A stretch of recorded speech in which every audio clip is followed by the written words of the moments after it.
Well, good evening, everybody, and welcome to Einar Anderson Stadium. And it is the Salute to Service night here in Minnetonka, and it's, of course, the Battle of the Bay Bell. I'm joined in the booth by Grant, who's our executive producer, and Henry's up top, of course. And I'm joined with my multi-year color man, Peter Amstutz. So this, Pete, will look like a game that may surprise a few folks. Both teams coming off pretty significant victories within their own rights. Minnetonka gets by White Bear Lake 35-10. And, of course, really probably an upset. Minnetonka gets by Lakeville South by 3, 17-10. Yeah, that is an upset. This Trojans able to score 17. I took a look at some of the stats from that game. They look like they were able to move the ball pretty decent against a pretty stout Lakeville team, which you wouldn't expect. That definitely is an upset. So they got a touchdown pass early in the game from their quarterback, Shope. He hit Boo for a 13-yard touchdown. They ended up getting a 30-yard field goal from their kicker midway through the game, and then another touchdown. This was a run from so he's listed on our roster as a linebacker, but he actually scampered in for a touchdown run of 29 yards to be the winning margin there at a home game for Wayzata. Well, and you know that 3-point was I looked at it, and that field goal I think is in the third quarter. Yes. That made the margin of difference, and so that should make a pretty tough game here for Minnetonka. And I took some notes on last week's game as I watched White Bear Lake. Minnetonka, of course, pretty different than last year. Their first series defensively was a little bit, they had 4 or 5 encroachment calls. They jumped off sides a few times. They'll have to, I think the keys to tonight's game for Minnetonka will be have that defense not have those unforced errors, if you will, and the penalties, and it could come down to a fourth quarter kind of a game. Of course, we'll yet to see that. We'd be remiss if we didn't say that really the big change coaching-wise is Matt Lombardi. Yeah, that's right. How many years? A lot of years over at Maple Grove, and now we've been told like this is going to be the most aggressive defense that we could see. I don't know if you heard anything from the first game, but definitely going to look for that here early on. You know, and ironically, Matt Lombardi started his high school coaching career that I'm aware of in Wayzata. So probably not exactly going to come here with all these warm and fuzzies about his previous employer. Although at the end of the day, most of these coaches have known each other for a number of years and they find a way to get along. But I'm sure that there's going to be some revenge factor, in fact. And of course, he was successful enough at Maple Grove to go to the Prep Bowl consecutive years, winning last year and the year before the runner-up. So look for a different defense this year. Absolutely. I think a lot of people were surprised that he made the move here. I've talked to a few Maple Grove folks who were kind of surprised, but here he is, and we'll see what difference that defense makes. As I was looking at what happened in the opener for the Skippers, it was really Francois' show. So he passed for a couple touchdowns early in the game. He hit Duke Richardson for a 5-yard touchdown, and then he hit Vinnie May for a 48-yarder. And then 3 rushing touchdowns later in the game in the third and fourth quarter. Really put the bullet in that one for the Skippers. Well, Pete, I think he ran wild, kind of after the maybe beginning of second quarter, and I think total yards like 243, 253, something like that. So, good news, bad news. If you're Wayzata, you're going to go, well, we're going to contain Francois, and if we do, we think we got a chance to win. So yeah, but there are definitely other weapons out there. Sorry, Roger. No, big weapons. Definitely, Chase Conrad is going to get some carries at the running back position. We know Duke Richardson. He's a state champion in basketball. Congratulations to Duke, and he's out here again as a wide receiver.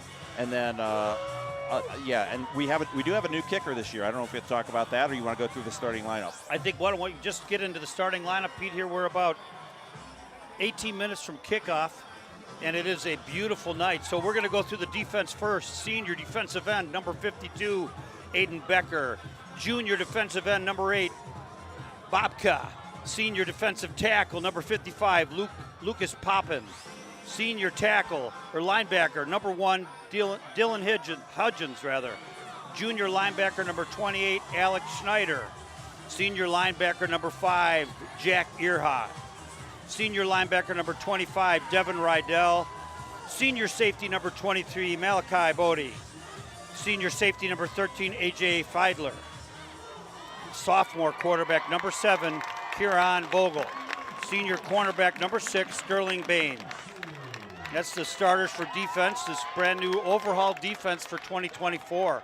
On the offensive side, senior running back, number 4, Chase Conrad.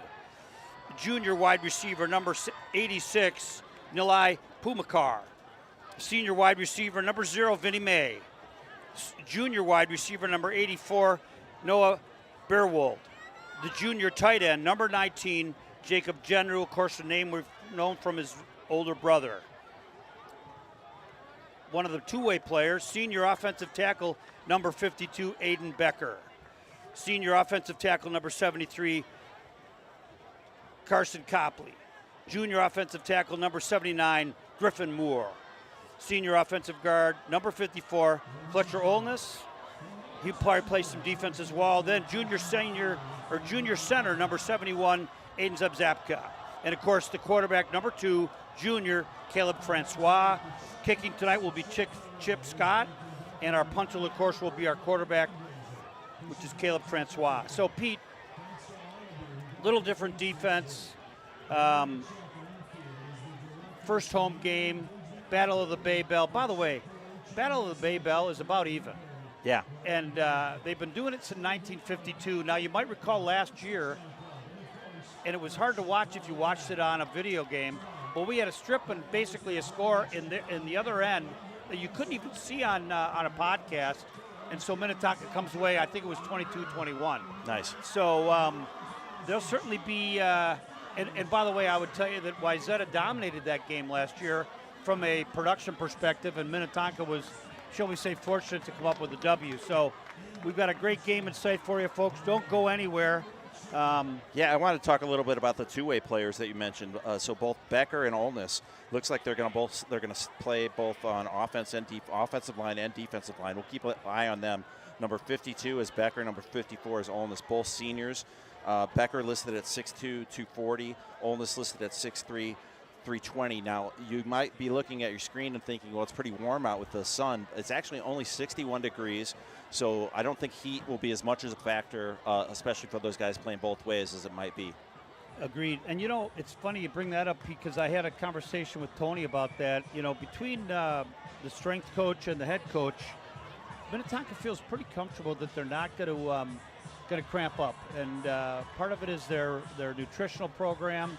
And for example, Tony was buying 75 bananas just a little bit about an hour ago before the game. So should be an interesting matchup.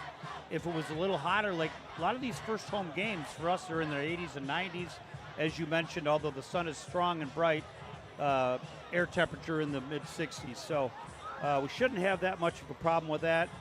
Do have a brand new track here at Einar Anderson Stadium, and that's beautiful. And we're operating in a different press box, a renovated press box here in Minnetonka. Yeah, definitely want to mention Ted Schultz, the athletic director here. None of this would happen without his support. We were in here with him the other day. He ran us through like where we're going to be and how the setup was going to go. So we definitely want to tip our cap to Ted. And there were some other things in terms of where players were, like the seniors that graduated. I know Tony sent us some information about that. And obviously we have a bunch of players that are coming back for either their second or third season as well. Yeah, and let's talk a little bit about that. You know, I think obviously our star quarterback Milos, who was injured last year, he's a preferred walk-on in Wisconsin. I saw a picture of him. He looks like an inside backer. At Wisconsin, they get those guys on the weight program. This kid does not look like a quarterback. He looks like an inside backer. Roman Johnson, Lisa and I ran into him the other night at Maynard's.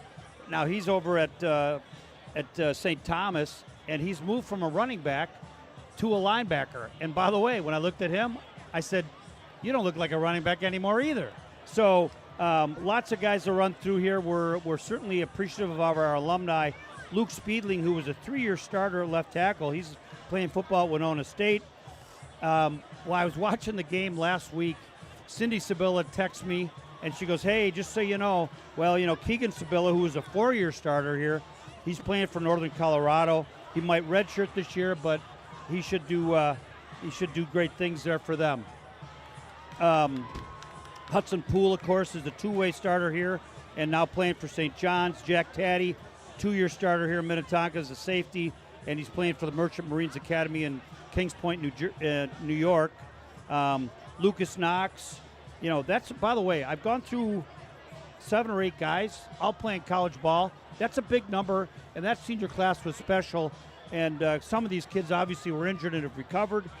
Tobias William, who was the state champ at the 100 meters, he's playing obviously at in Duluth, and he's also he's got a track scholarship there. So Will Harrison, who was a wide receiver, is attending St. John's. He's also on the track path. So Kayla McKean, St. John's, he's a long snapper. So yeah, so that just tells you about the depth and the senior class they had. You ran through basically a dozen players there. One quick correction: I think Tobias is at Duke University. I think Lucas Knox is the one who's at Duluth. So yeah, Duke obviously a big deal. Oh boy. Huge ACC, and if you're running track at Duke, you're something special, and he obviously was. Then you got some returners that you want to talk about. Well, as well. and Pete, on paper, Minnetonka here should have a good squad this year. I mean, if you look at returning starters for this year, obviously Caleb Francois coming in when Milos gets injured, so he's already got a bunch of games under his belt. Now he's a junior quarterback, and we talked about him in the first game, ran wild. Dylan Hudgens is a 3-year starter at linebacker. Malachi Bodie is a 3-year starter at safety. So Caleb Taylor, who the nose guard, and I expect to see him playing quite a bit this game. Duke Richardson's a 3-year starter at wide receiver. Yeah, as we mentioned, he's also a state champion in basketball. Right. I think you're going to mention here Malachi as well. You already did. He was also part of that team that ended up winning the state. So right. Malachi and Duke, congratulations to both of you. Both have rings. Yeah. So that's amazing. And you know what? It does talk about the importance of a multi-sport athlete, right? Yeah. Minnetonka preaches that. Every smart coach that I've been around talks about being a multi-sport athlete. Yeah, specialization. A lot of people will go that route, but I mean, you look at Duke and Malachi. They both have bodies that can play. Malachi, he was only listed, I think, about 6'2". He played more like 6'6", 6'7". He played against some big guys in basketball. That taught him a lot about how to be a part of a team, how to be aggressive, and he was a great part of that team. And same with Duke. Well, and then I think did I leave off with Duke? And so we're on to Aiden, I believe. Aiden Becker, of course, who came on real strong last year on a defensive side of the ball. He'll play O-line as well this year, but nonetheless, he's one of the captains. And I guess while we're thinking about that, we should probably share our captains, which... Yeah, I think they're bolded in the program. You got them there. So Dylan Hudgens is a captain. Caleb Taylor is a captain. Malachi Bodie is a captain. And then Aiden Becker. So... heavy on the defensive side in terms of captains. And here comes the Minnetonka Skippers. Jack Gearhot has played off and on for 2+ years. Carson Copley, O-line returning player. A.J. Fighter, cornerback, moving to Rover safety this year. And, of course, Chase Conrad got a lot of time last year at the running back spot, flipping in and out with Roman Johnson. Pete, why don't you talk about the new guys this year? Sure. And absolutely. So we got some players to watch this year. Quentin Resprito is going to wear number 15. He's a junior running back. He's also kind of an athlete. He's a very high-end lacrosse player, so we'll look out for number 15. Vinny May, already mentioned him. He cut a touchdown pass in that opening game against White Bear. He wears number 0. Very dynamic receiver. Sterling Bain, number 6, a cornerback. We'll see him defending against the wide receivers for the Trojans tonight. We mentioned a starter is Kieran Vogel, sophomore. He's very fast cornerback, also 21. Cody Braun, another sophomore cornerback, athletic, and he'll be kind of sharing time with Kieran So watch for that number 7 and number 21 coming in to that secondary for the Skippers. We also want to look at number 9, Caden Grusmer, sophomore quarterback. He might get some varsity snaps here. Really gifted passer, so we'll see. Looks like we're getting ready here for the national anthem as both teams are lined up. Of course, the Skippers line up in numerical order on the near side of your field, and they're wearing those all-black uniforms. And over across the other side, you'll see in white are the visiting Trojans also lined up as we get ready to honor America here with the national anthem. We'll be back with more pregame right after this.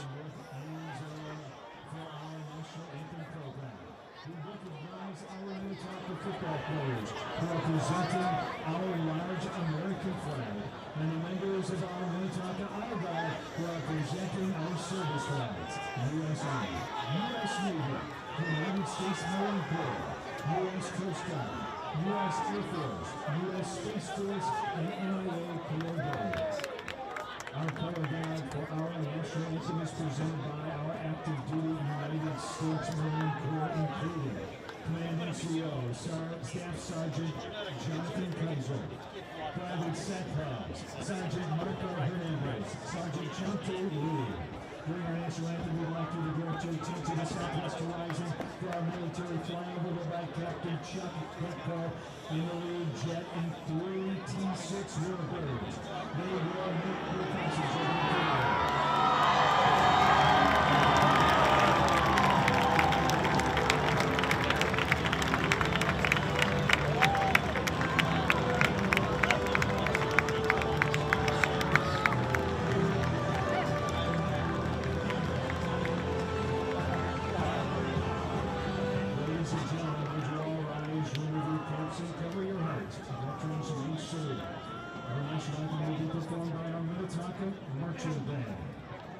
Please remain standing until the Marine Guard, our American flag, and our honor guard have retired to the end zone following the anthem.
Well, awesome job by the Minnetonka Band and the salute to service. It's a beautiful picture to see. American flag so proudly out there and the color guard. Yeah, I don't know if the fans were able to overhear, but Tony did a nice talk there in the PA about the salute to service as both teams are still standing in salute as the flag gets marched off by the color guard, and some additional flags out there representing some of the different armed services tonight. So, yeah, I think every home game Minnetonka has something special that they do, and tonight is the salute to service, and we want to call that out as well. Yeah, we got an awful lot of sponsors. We might want to. Oh, you know what? Look at the. Well, just watch your monitors, folks. Don't know what branch, but I'm going to assume Air Force, but could be a couple. Nice tight four-plane formation up there, Pete. Yeah, I think it's scheduled to be right about now. We got the rundown before the game that a couple minutes before we're going to get a flyby. Can be difficult to catch on video, but I'm sure you'll hear it on the boom mic. I know, and Henry will do his best to grab it for you as here they come.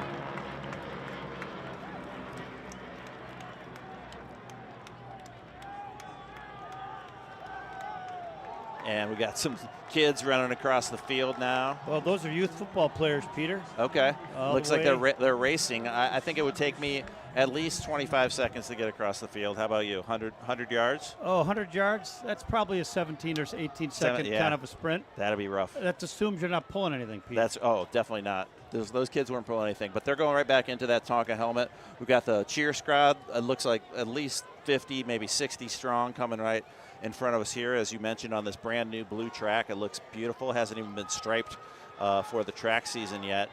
A lot of improvements here, both with the new press box and the new track. Everything going great, and it looks like it's USA night in the student section. And they're starting to get into the old soccer chant here. We were talking a little bit about last year. Last year, the Skippers advanced. They were the 2 seed out of their section. They were able to beat Eastview by a score of 37-6, but then they got tripped up by East Ridge. So East Ridge made it into the round of 8.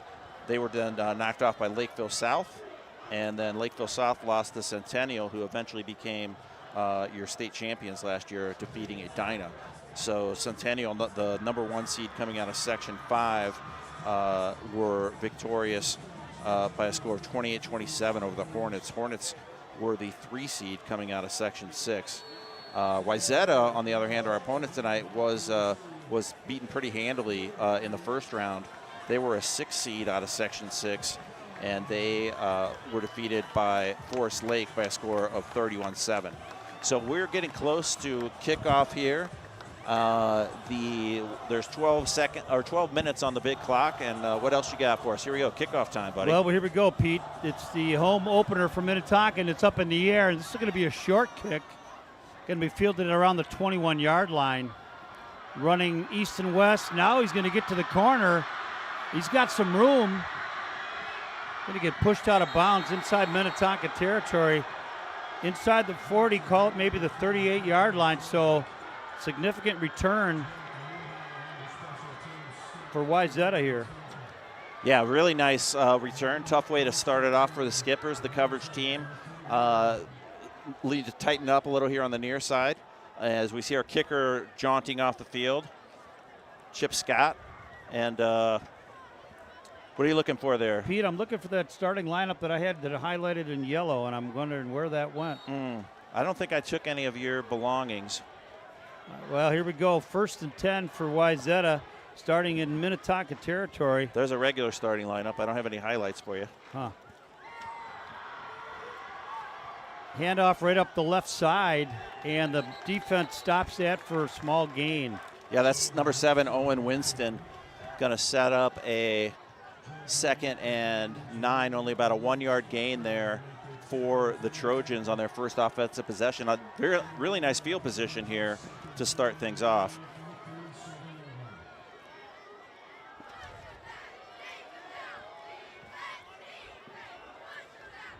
Really sort of difficult viewing here as the sun sets below the trees, but we're ready here for 2nd down, Roger. They're in shotgun formation. Handoff left side. Going to get a couple more. So that is Shope, number 14, the starting quarterback, listed at 6'1", 170. And going to set up a 3rd and 6 with about a minute gone here. Carry by Owen Winston. 5'8", 200-pound running back off the left side. So we got those digital down markers now, Peter, a little easier to see. We do have the sun streaming in from the west in our faces. Minnetonka showing they get to the edge. They're going to probably be very close to a 1st down. Yeah, it looks like it's right at the line to gain. I see the stick crew is moving it forward, so it is going to be marked as a 1st down. Nice rush there for the Trojans. So coming right out after that long kick return, and it results in the first set of downs here is a 1st down, ball resting at about the 26-yard line. Good start for the Trojans here to start the game off. Sterling Bain, I think, ended up being one of the contributing tacklers at the end of that play. So 1st and 10, as you said, Pete. Shope hands off, right side. Couple of yards there. Yeah, it looks again like Owen Winston, the running back there, number 7. So number 14 is the quarterback, Shope, and number 7 getting some reps at A.J. Fighter, I think, on the stop, Pete, number 14 from Minnetonka. So 2nd and 5. Ball's on the 21-yard line. We're 9:22 into that first quarter. Here it is, handoff again, and met very nicely from Minnetonka. Number 25 from Minnetonka, that's Devin Rydell making the stop there. Yeah, senior linebacker steps up nicely there, wraps him up, and sets up a 3rd and about 6. So this will be a good place to stand. We did mention in the opening game the difference was a field goal. It was a 30-yarder, so this will be a lot longer than that if the Skippers were able to stop him here. Of course, we talk about when people go for it in 4th down in both high school and college and now pros. I mean, once you're past midfield, a lot of teams are just going for it. Absolutely, Pete. And I think this is 4-down territory for the Trojans. And yeah, no passes yet. It's been 5 running plays so far for the Trojans. when I looked, they got that. So there's a flag. That might be 2 guys in motion, legal procedure. Let's see. Illegal shift, I think, on the Trojans. No, they call it timeout. So I don't know. I'm not sure what the flag would be for, and maybe they picked that up, Peter. But this is a big play early on. We got great field position on the return, obviously, and now they've gotten a 1st down, and they're in that critical 3rd, and they probably lost a yard on the last play, right? And now they're looking at 3rd and call it 6. From the 22. Yeah, the stick by Rydell, probably either no gain or a loss of 1. So the sun a little bit behind a cloud here. We get a little bit better view, and probably also for the viewers as it's not glaring off of the turf right back into your camera. So 1 timeout burned for Wayzata. We're at 8:30 to go. It is a 3rd down and 6. And I want to say thank you to Zach Schuster. He helped us set up the graphic score bug. So you're now seeing the score and the down and distance. You're also seeing a rolling list of our sponsors and a little bug over by the left side. And Roger and I will take time to talk about the sponsors, but right now we got to talk about 3rd and 6.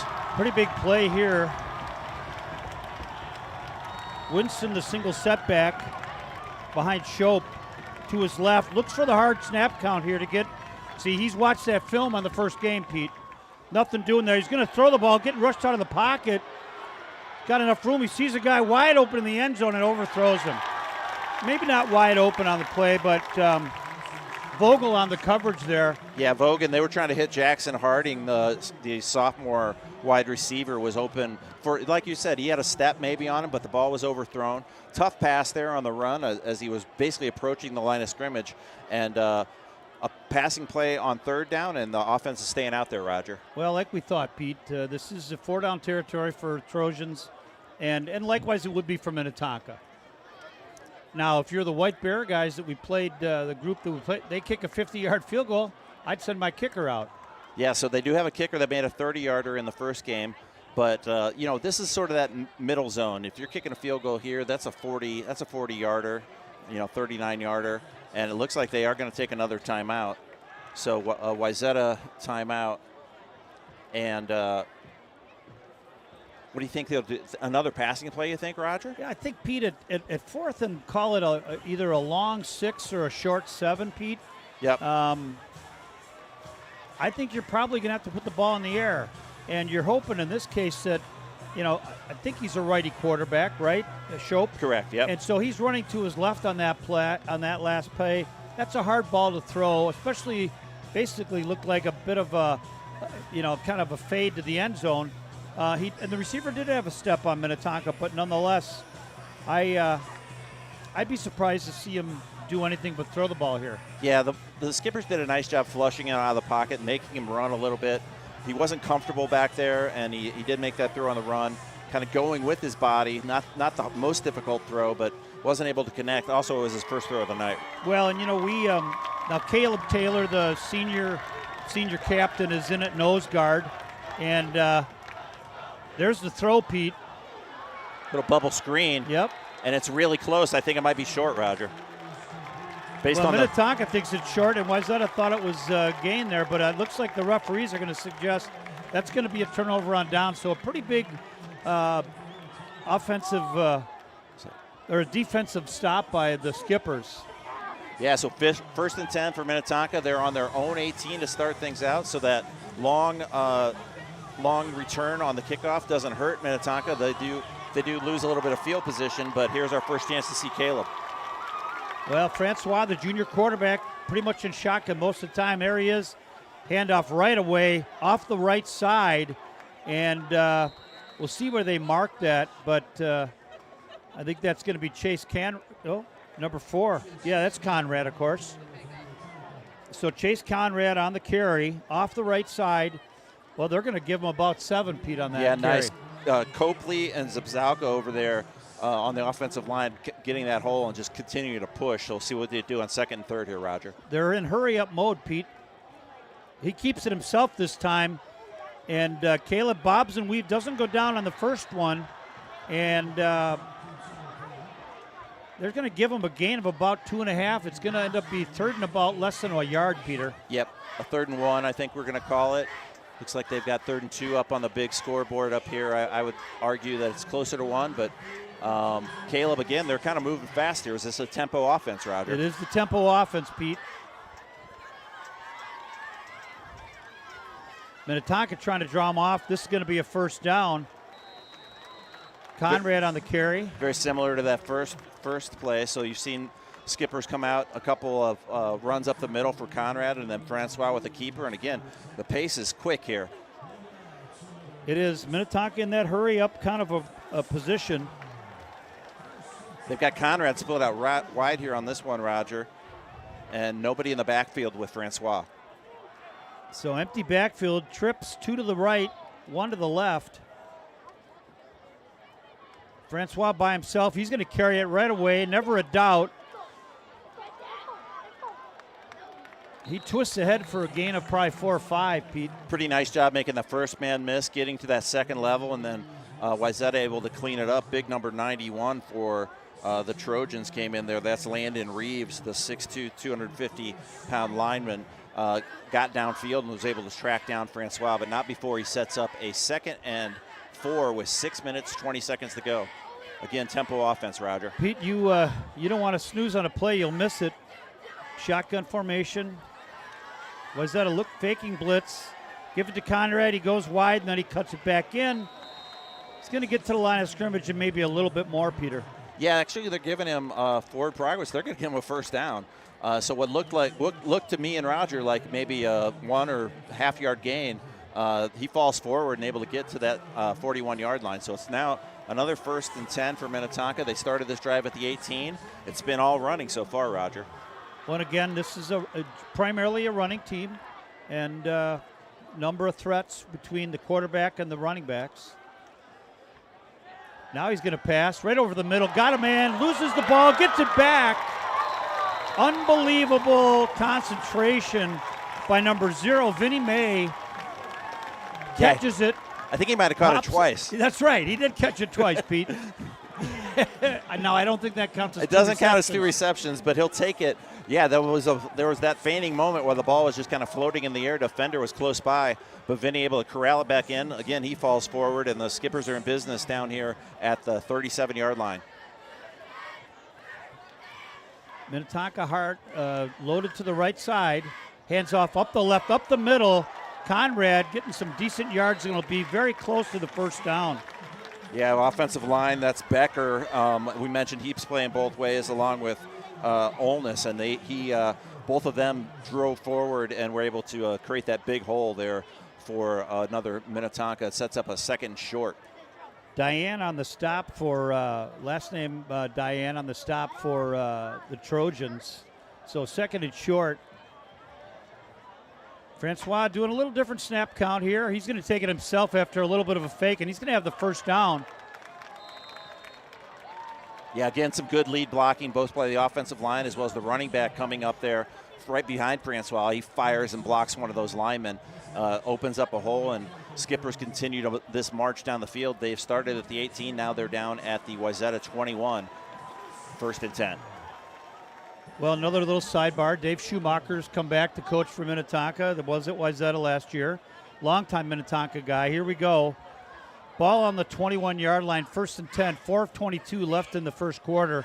He's going to pass. Got a guy. Oh.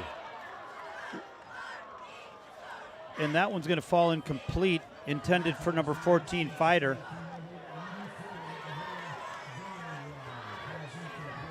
I think that might be Thompson. The Fighter's 13. Oh, my bad. Yeah. I got a 1 and an 8 mixed up, Pete. Yeah, no worries. I know Fighter can play both ways. He's a DB listed here, but that one was for Thompson, the senior wideout, and it sets up a 2nd and 10.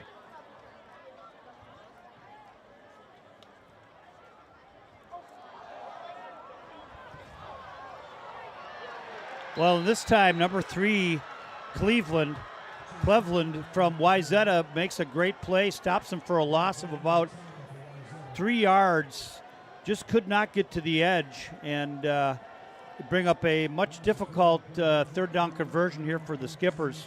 Yeah, loss of 3 on that one. Great pursuit there by the defensive back coming up. Minnetonka only, as they've thrown a couple passes now, so you hope to loosen up those DBs, but he was able to step up and come and knock down Conrad for a loss. And now they're showing blitz. They do blitz on this one, Pete. Completed pass. It'll be short of the sticks. That's Duke Richardson, number 18, getting that one. They pick up about 2/3 of what they needed there. It was 3rd and 13. It's going to set up about a 4th and 6, and I see the offense staying out there, Roger.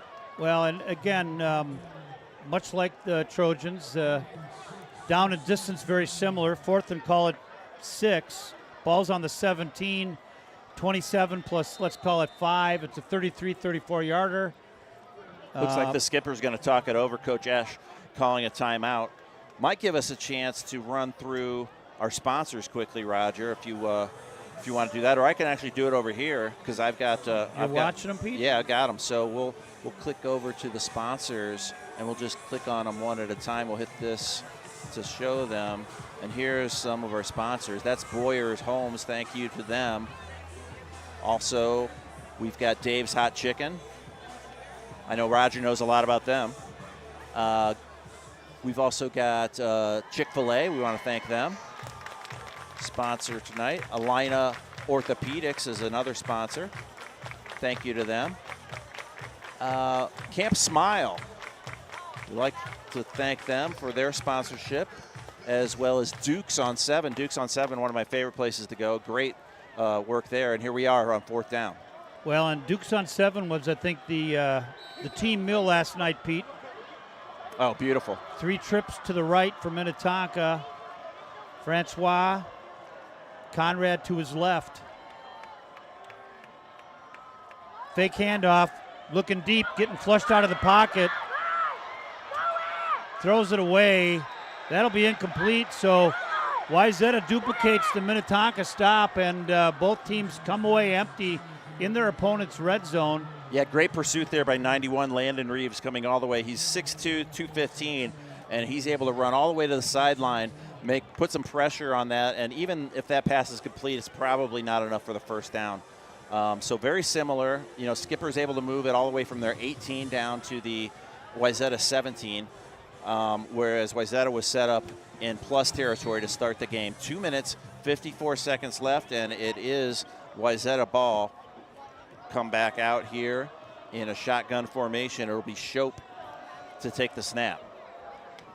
Shope claps, he hands off, and a great stop there by the Skippers as he gets up. Number 8 for Minnetonka. Who's that, Roger? Number 8 for Minnetonka, of course, is Bobka.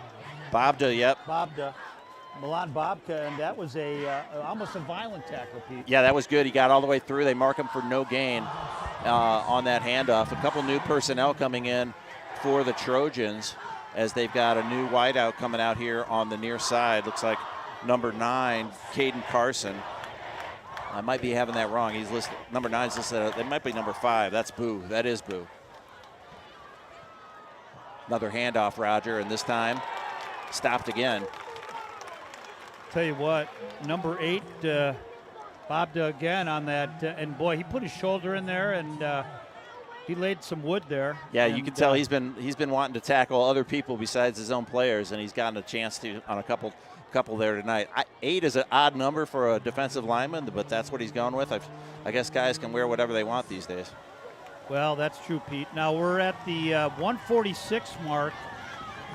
Now with our new software, does the game clock show up there? We don't have the clock. We do have Okay. the down and distance and score right now. We will get we're trying to upgrade to get automatic clock, but they are 12-minute quarters here. Shop, a little bit of a high snap. He's looking deep, pushing and shoving, and he's got it. What a great reception. Number 10 for Wayzata is John Evans, and getting double covered there.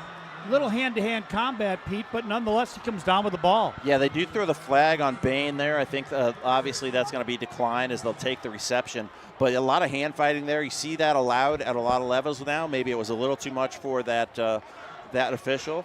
But they're, of course, going to pick up that flag, just take that big gain, and now they're set up at the 37-yard line. A nice pickup there for the Trojans as we wind down here, 1:22 left in the first quarter. Huge first down for the Wayzata Trojans here in the Battle of the Bay for that Bay Bell. Now they come out in an I formation.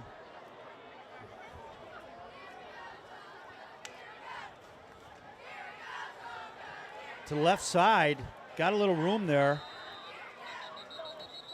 New quarterback for the Trojans. Yeah, I noticed that 15, as well. Which is Birkeland. Yeah, Birkeland, and so Shope got the start. Shope was doing most of the work in that first contest where Wayzata was able to knock off Lakeville South 17-14, but it is Birkeland getting some here. He's listed as the sophomore quarterback, 5'11", 180.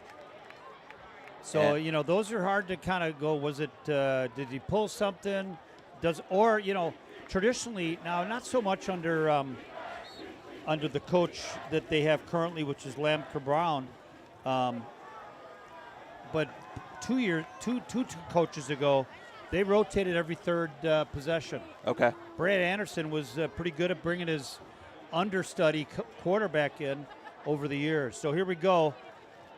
It's Winston in the backfield here. Split out wide is Evans. Wow, what a big, significant stop for Minnetonka. And I think the first guy that gets there is number 8, once again, Bobda. Yeah, I saw 25, Devin Rydell, also part of that one. He a nice celebration for that linebacker, senior linebacker. And does set up, so after there was actually a flag on the previous play, so it sets up 2nd and 15, no gain on that one, as we're down to 13 seconds. Play clock is actually not running, so they can go ahead and run the time off here, and it looks like they might just do that. I think they will, Pete. So we're going to end this first quarter here at Minnetonka with a 0-0 score. Boy, we've got a great game going so far. Both defenses have stepped up pretty big when their opponent's been in the red zone. A couple big passing plays for both teams. We got the bobbling catch for May, and then the nice deep ball here on the near side that set up the Trojans on this drive. So yeah, stay tuned. We got second quarter action coming up, and we'll be right back.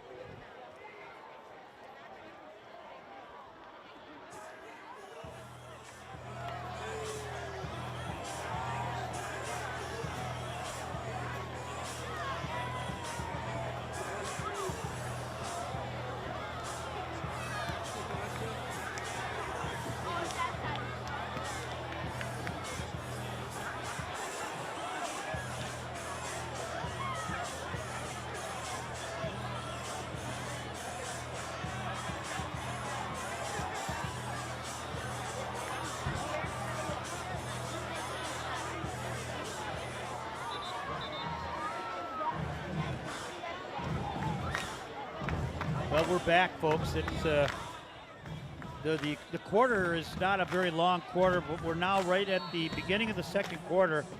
Teams here knotted up at 0 apiece. Wayzata's got a bit of down and distance issue here. Trying to draw Minnetonka, fake handoff, screen, left side, and very well defended. Number 7, Vogel on the original stop. And then I think help from... I think Bodie came in to clean it up there, 23. Nice. So Bodie, I'm going to mention it every time, state champion in basketball. and he comes in and cleans it up and makes it 3rd and 14. Malachi, a junior.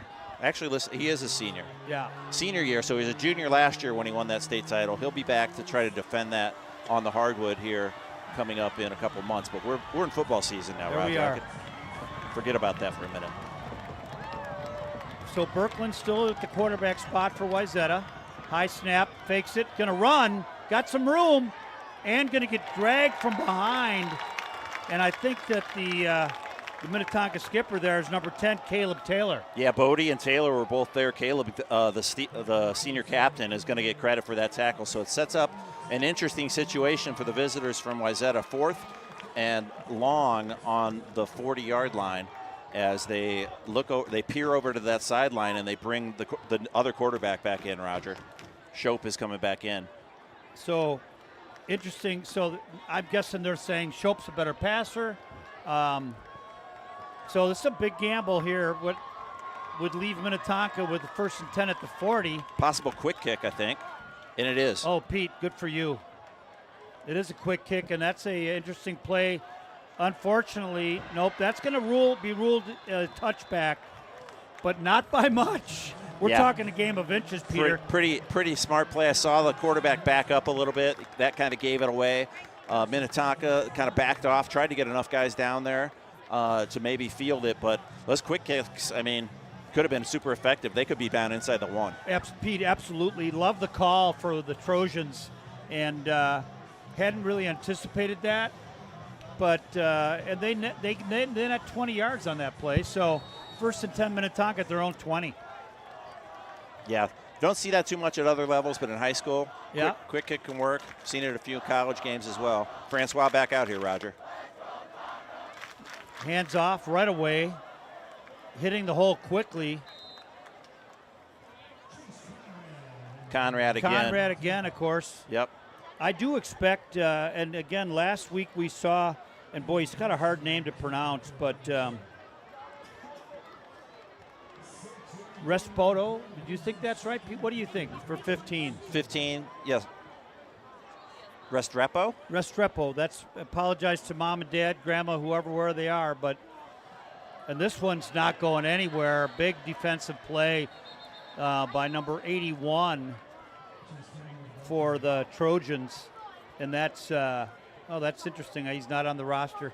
Yeah, I saw 50 coming in there as well, the defensive lineman, Prowl. He's listed at 6'1", 250, and he was also part of that tackle. So, again, tempo offense here. Skipper's getting a lot of offensive plays. They are. 3rd and call it about 4 yards on the balls on the 26-yard line. Caleb Francois calling it out. Fakes it, takes it himself. Gets stood up after gaining about 2.5. It'll bring up I think it'll be a 4th and short. I'd be surprised if Minnetonka. No, I'm sorry. They're going to give him the first down, Pete. Yeah, I saw the far side official had him right on the line to gain. So the ball, of course, spotted on the 20 after that touchback, and you can see the tip of the ball right at the 30. So they gained just enough yards to set up a 1st and 10 here. As we're in the 2nd quarter, 9 minutes to go, and the Skippers with their 3rd possession here. And I think I read 81 where it was 91. That's Reeves who made that good stop. Caleb Francois, hands off Conrad, left side, trying to get to the edge. Gets to the edge, and he'll get a couple. We'll see where they mark that, Peter. Yeah, I'm pretty impressed with the Trojans' defense on pursuit, especially on those ones that go out to the outside. They haven't been able to get past the edge there, and that's always one thing that you're looking for in the running game. If you can seal off that edge, it can prevent any of those long plays. Well, and Pete, the way they've marked that, he never got to the edge, basically a gain of half a yard to a yard. That's right. So nice job of stretching it out there by that whole right side of the Trojans' defense.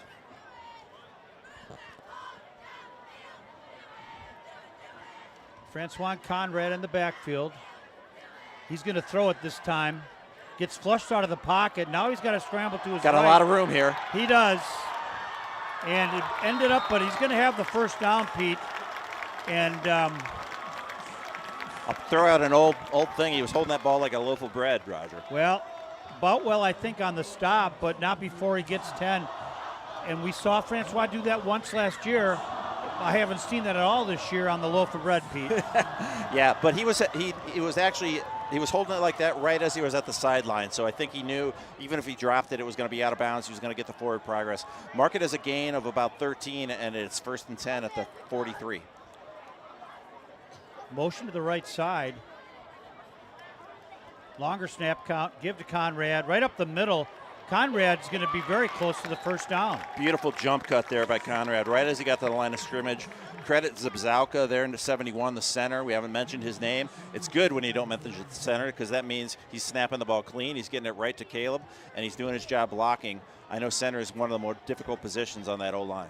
Oh, boy. You know, you're basically the captain of all the calls that are going to be made on the field there from a blocking and assignment perspective are done from the center. Yeah, and you see him pointing right now as he's getting ready to snap. Absolutely. Empty backfield. Now Conrad comes back. Fake flips it to him. Yeah, Francois takes it up the middle. Always worried that he's going to take a really tough hit. He hasn't done so far tonight, but that's always the concern. Well, you know, and Caleb Francois is just a junior, but he's a $190, Pete. So he's not a slight of frame. He's also not 210 either. But right. Nonetheless, it's a first down for the Skippers here. Just inside Wayzata territory, call it the 48-yard. Oh, they're going to call it the 43. My bad, 43. So it'll be brand new set of downs on Wayzata's 43. Caleb Francois on the carry.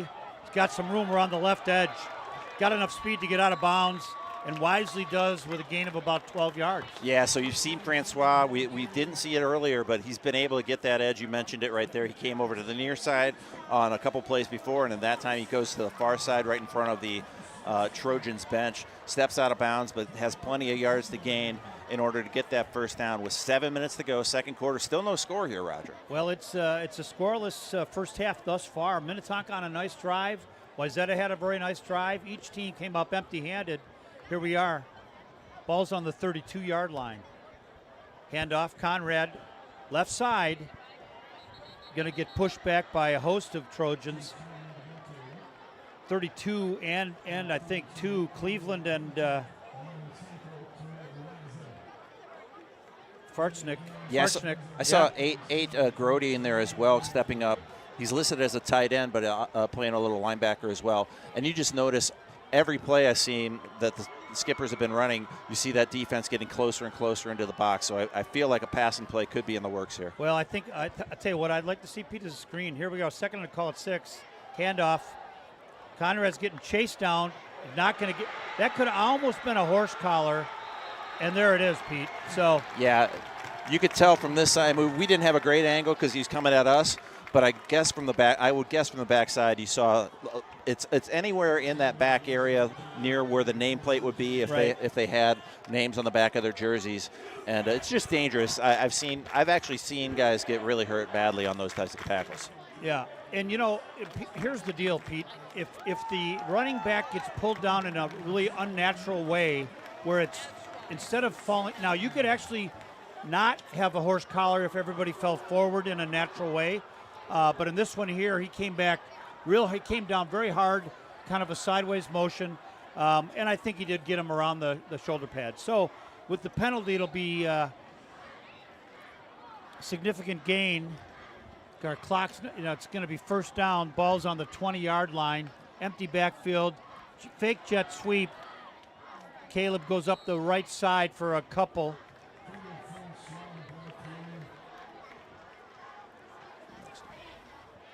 I wonder if, that was kind of a fake reverse, Peter, an inside handoff to 18.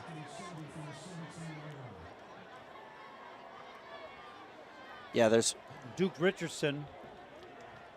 And now 15 is in the backfield for Minnetonka.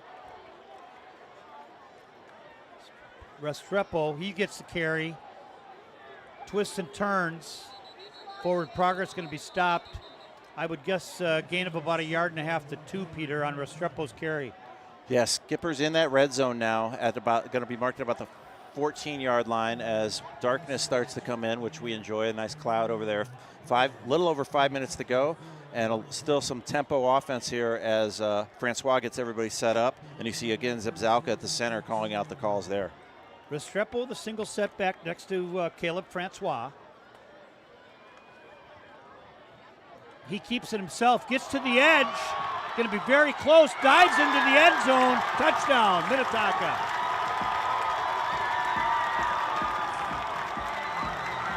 Pretty well executed fake handoff to Restrepo, and Caleb just kind of falls where he flop over the defender and into the end zone, and Minnetonka breaks the ice here from a scoring perspective at the 4:55 mark with a 6-down a run from Caleb Francois.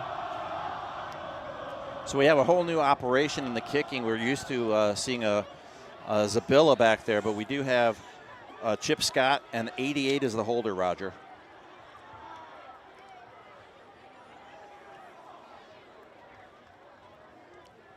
Scott's kick is up, and it is good. So at the 4:55 mark of the second quarter, it's Minnetonka 7, Wayzata Trojans nothing, here on Salute to Service Day and the home opener. Couldn't ask for a better night for football, well, Roger. Nice, cool, little coolness in the air. Right now it says 59. It's going to dip down into the low 50s, maybe in the 40s tonight, Roger. Well, and you know, we're the tale of two cities in September in Minnesota, right, Pete? It could be 95 degrees or it could get into the 40s. So yeah, absolutely. So we got a nice night tonight. So the Skippers will be coming out to kick off. They take that lead. I believe it'll be Scott, but I'm not. Yeah, number 33 is out there to put a foot into it, line up at the 40-yard line. And again, in the last, 8 years, we just thought this ball is going to go in the end zone because Zabilla is just going to crush it. Well, and you know, I got to tell you, I'm watching the game last week, and right in the middle of the game, I get a text from Cindy Zabilla, and you know, I said, well, we certainly miss your son, and you know what she said? Trust Chip Scott, yeah. And he's a sophomore, Pete. Yep. And you know, those are pretty hard shoes to follow. If your last name is Zabilla, you know, it's going to be tough sledding. Yeah, Pierce was actually in the same class as my son Everett, and here we go with Scott going to put a foot in it. This one is a nice kick, drives him back to inside the 10-yard lines, running east to west to the right side. Makes a couple of guys miss, and going to be stopped very close to the 20-yard line. Nice pursuit there by number 5, Yearhot, able to slow him down, and then the rest of the gang came and finished him off. And so we had a little bit of difficulty on that first kickoff. Much better effort there on the second one, Roger. Well, you know, you can kick it, you know, to the 10 as you have good coverage. Everybody stays in their lane. Things will work out well. Yep. Well, pretty important drive for the Trojans on offense to see what quarterback they bring out, Pete. Obviously, they've been platooning between Shope and Birkland, right? Yeah. That's what we've seen so far. It's been more Shope, I believe, but Birkland did get a good number of snaps there on the most recent drive, and they do bring Shope back out again. In the backfield, it's 23, and that's Wong. Caden Wong now, the single setback for Wayzata. They hand off to him right away, and Hudgens is one of the first Minnetonka defenders to get there. Yeah, Dylan, one of the senior captains, he's going to get his name called out often, and he did right there as he was able to ride down Wong. A couple yard gain, sets up a second and 8. I saw Jack Yearhot, one of the captains, check in for Minnetonka, who's really played a lot off and on since he was a sophomore. So second and call at 8, Pete.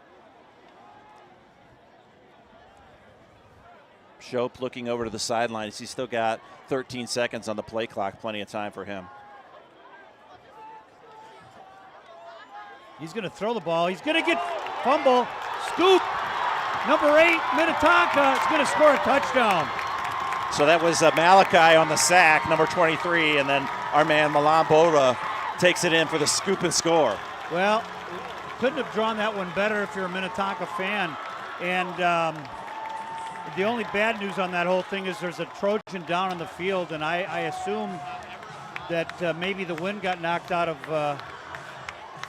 But I can't catch a number, Pete, for the down Wayzata player. I imagine it'll be the quarterback. Well, that's Roger. what I would think, Pete. But again, and that was a blindside hit. Yeah, it is. It's 14. That's Chopin. He is able to walk off under his own power. Well, Probably, yeah. I mean, that was you're right. A lot of weight coming in. Yeah, Malachi had a free run at him, and he didn't miss, and that ball came loose and scooped right up. Boba puts it in. So we're going to get another extra point opportunity here, and it's going to be Scott coming out again.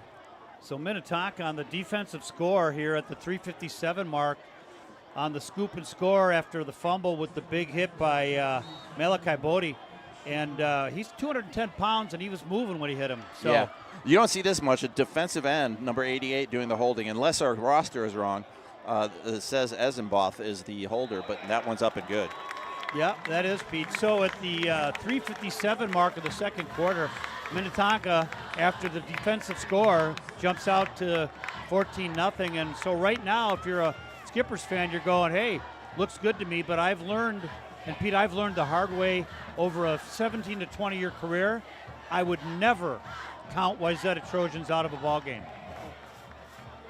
Absolutely not. And they've shown some spunk. They've had that nice long pass that set them up. They had a good kickoff return. They're not, the score 14-0 doesn't really represent, I don't think, the effort that the Trojans had. That was a tough scoop and score there. That's going to turn the tables on you and make things look more difficult.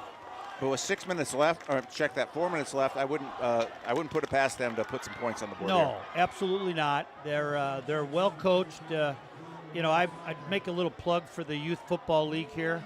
Both Minnetonka and Wayzata in the Lake Minnetonka Area Athletic Association, commonly referred to as the LMAA, and very well-run leagues with great enrollment numbers, and they deliver a lot of players to these high school programs. And I bet it was 12 to 15 years ago. The game was in hand. Wayzata has a hook and ladder to win, and so again, certainly too early to call anything going on here. Here's a kick. This one's going to be a longer inside the 5-yard line. There's a flag on this one, and I couldn't see, and it was from the back judge, and so that's an odd call from there. Typically on a play like that, it would be either a blindside block or a holding on the receiving team, and I think it's certainly going to be against Wayzata. I didn't catch the signal. Yeah, it happened behind the play. I think they're going to give us the signal here now as they are marching them back. I also missed it as well, Roger. So it looks like they're going to mark them all the way back inside the 15-yard line. Looks like about at the 12. Yeah. So it'll be 1st and 10, Trojans at the 12. And, this is about the same territory where just about a minute ago, Bodie made a big sack, and we had a scoop and score touchdown.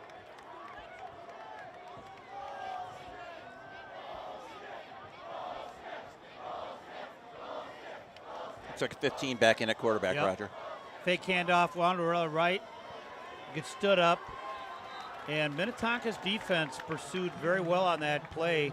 Dylan Hudgens, of course, one of the captains involved on that tackle. Yeah, not much there for Wong there. He's come in for these last couple series as there is a new, looks like a new lineman coming in. Actually, Wong is coming out, and they're bringing somebody big in the backfield, Roger, number 7. Yeah, that's Vogel. We've seen him before.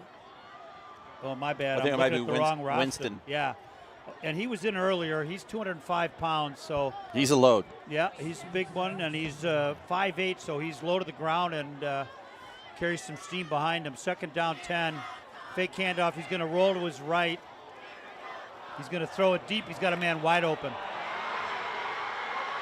That's Boo. He had a touchdown the last week, and he's going to outrun all the Skippers. Well, just exactly what we said, Pete, earlier on. So very well executed play for Wayzata.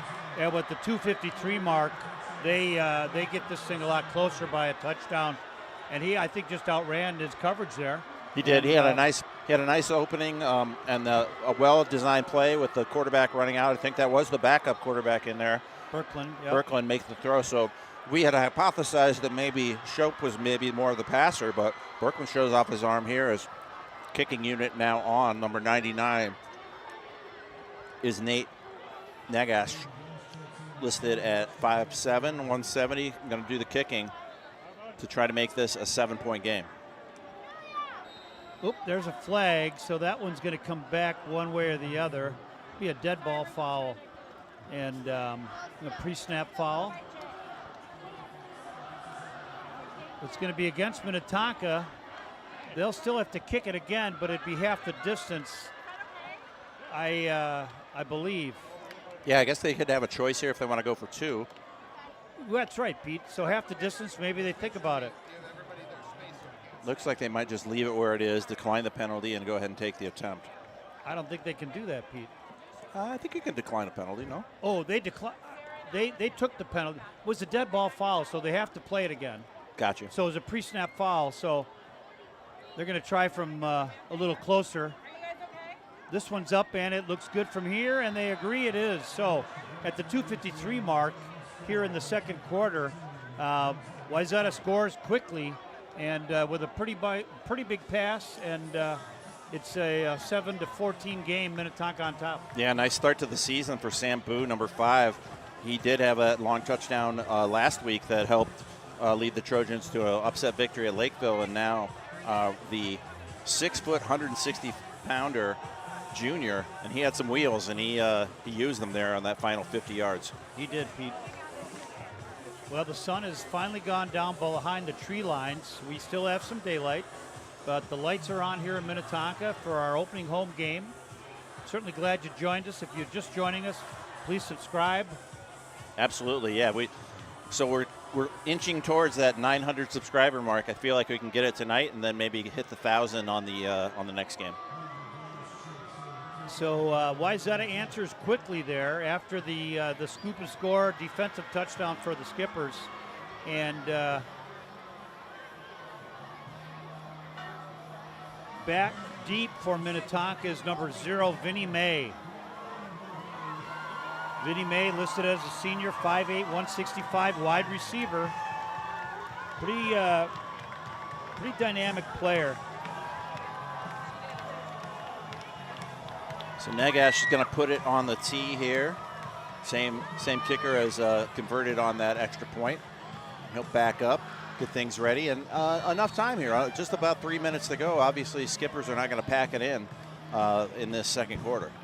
Pretty full house tonight. Wayzata very well represented. Their student section looks terrific. This is going to be a squib kick handled by one of the upbacks. And almost a face mask there. But he's going to be beyond the 35-yard line. A little pushing and shoving. Not a lot of love between these two squads. You know, they've been playing each other. In the case of a lot of these kids, Pete, they've been playing each other since 4th grade. Yeah, I finally got a number on who that was on the upback that got it. It's 15, Quentin Respito. Well, running back. We talked about him right. As a player to watch. And so if you're going to squib to him, we'll take it. I think Wixo told us he's one of the quicker guys and an athlete to watch. He is. In fact, he still stays in there. So if you're up backs or running back, you don't feel too terrible about that carry. Here we go. Oh, nuts. Pardon my French there, but number 19 from Minnetonka. Duke Richardson flinches a little bit. Yeah, so we haven't seen a lot of that. There were seasons where that's really been a tough thing, and you know, to only mention that so far one time in the first half, that's not the worst thing. Nope. And we also, like I said, Zibzalka's been doing great with the snaps. Nothing, we haven't mentioned anything high, low, in between. He's been putting them right where Francois wants them. Well, that's an important timing issue. Here's the handoff to Restrepo. Nope, I'm sorry. Francois go ahead and keeps it here on the near side, Roger. He does, in fact, gets a couple of those yards back, but it'll set up a second and long, call it about 12. Minnetonka's on their own 31-yard line. Oh, call that a 33, I think.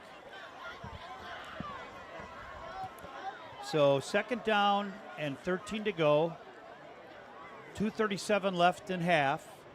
Minnetonka up 14-7. Yeah, and you recall Minnetonka did use one timeout to think about that big play in the first quarter, and so they're down with 2 timeouts left, but still plenty of time. Play clock down to 7 here, Roger. Empty backfield here. 2 receivers to the tall side or the visitor side. He's going to run it. Got a little gap in the tape, so to speak. Gets out of bounds and going to get 3 or 4 back, maybe even more than that. Now 32 lost his hat, and see if he's asked to leave. Yep, and they do. Yeah, linebacker Aiden Farzak got tangled up there a little bit with Respeto, and his helmet did pop off. So it does set up a 3rd and interesting here, 3rd and 4. I don't know if this is 4-down territory, but I would expect the Skippers to try to pick up this, obviously. 2:32 left in the half. Everybody on the line for Wayzata. Francois gets the first down, Peter. Yeah, nice pursuit there on the defense, but not before Francois gets it. That's number 34. William Eisner came in and cleaned up that tackle from his linebacker position. So it has been, we mentioned keys to the game. One of the things we thought, Wayzata is going to have to contain Francois, and so far Francois has kind of had his way in terms of being able to get to the outside, get loose, and he's joined here in the backfield again by number 15, Respeto. Give it to Respeto. Restrepo, I think, Pete. Okay, Restrepo. There's a ST. We can check with Tony at halftime, as we are nearing halftime. A buck 53 left, and the Skippers just past midfield. Again, Minnetonka have been in a upbeat tempo all game. 2nd and about 7. Handoff, pass, fake, got a man. Vinnie May, first down. So a second connection there between Francois and Vinnie May. This one a little less dramatic than the one in the first quarter. Well, and I'll tell you what, Pete, I do like the play call, and I'll tell you why. It's been run, run, run, and it's been Francois, right? Yep. And yeah, you got to keep him honest. Yep, You got to keep your opponent honest. I agree. Vinny found himself open. I still haven't seen Duke with a catch, but he's lined up right in front of Vinny, kind of a stack formation in front of us, Roger. Interesting to see if Minnetonka throws 2 in a row, Pete. It looks like they might. Well, I'm going to call that a coverage sack, really, Peter. Yeah. Kyle Boutwell plays both ways, running back and linebacker, and he's able to track it down. There's a whistle here, and it looks like I think it's going to be a timeout. Timeout, yeah. Skippers. Yeah. Minnetonka takes the second of 2 timeouts in their half here. We're at 56 seconds left in the half. Minnetonka on top, 14-7, just to review. There's been a scoop and score, so a defensive touchdown for the Skippers. And Wayzata's answered right after that with a very long pass. And hence we have a 7-point game. Minnetonka's got 1 timeout left. They do add back on 5 or 6 seconds to the clock, so now the clock shows 1:03.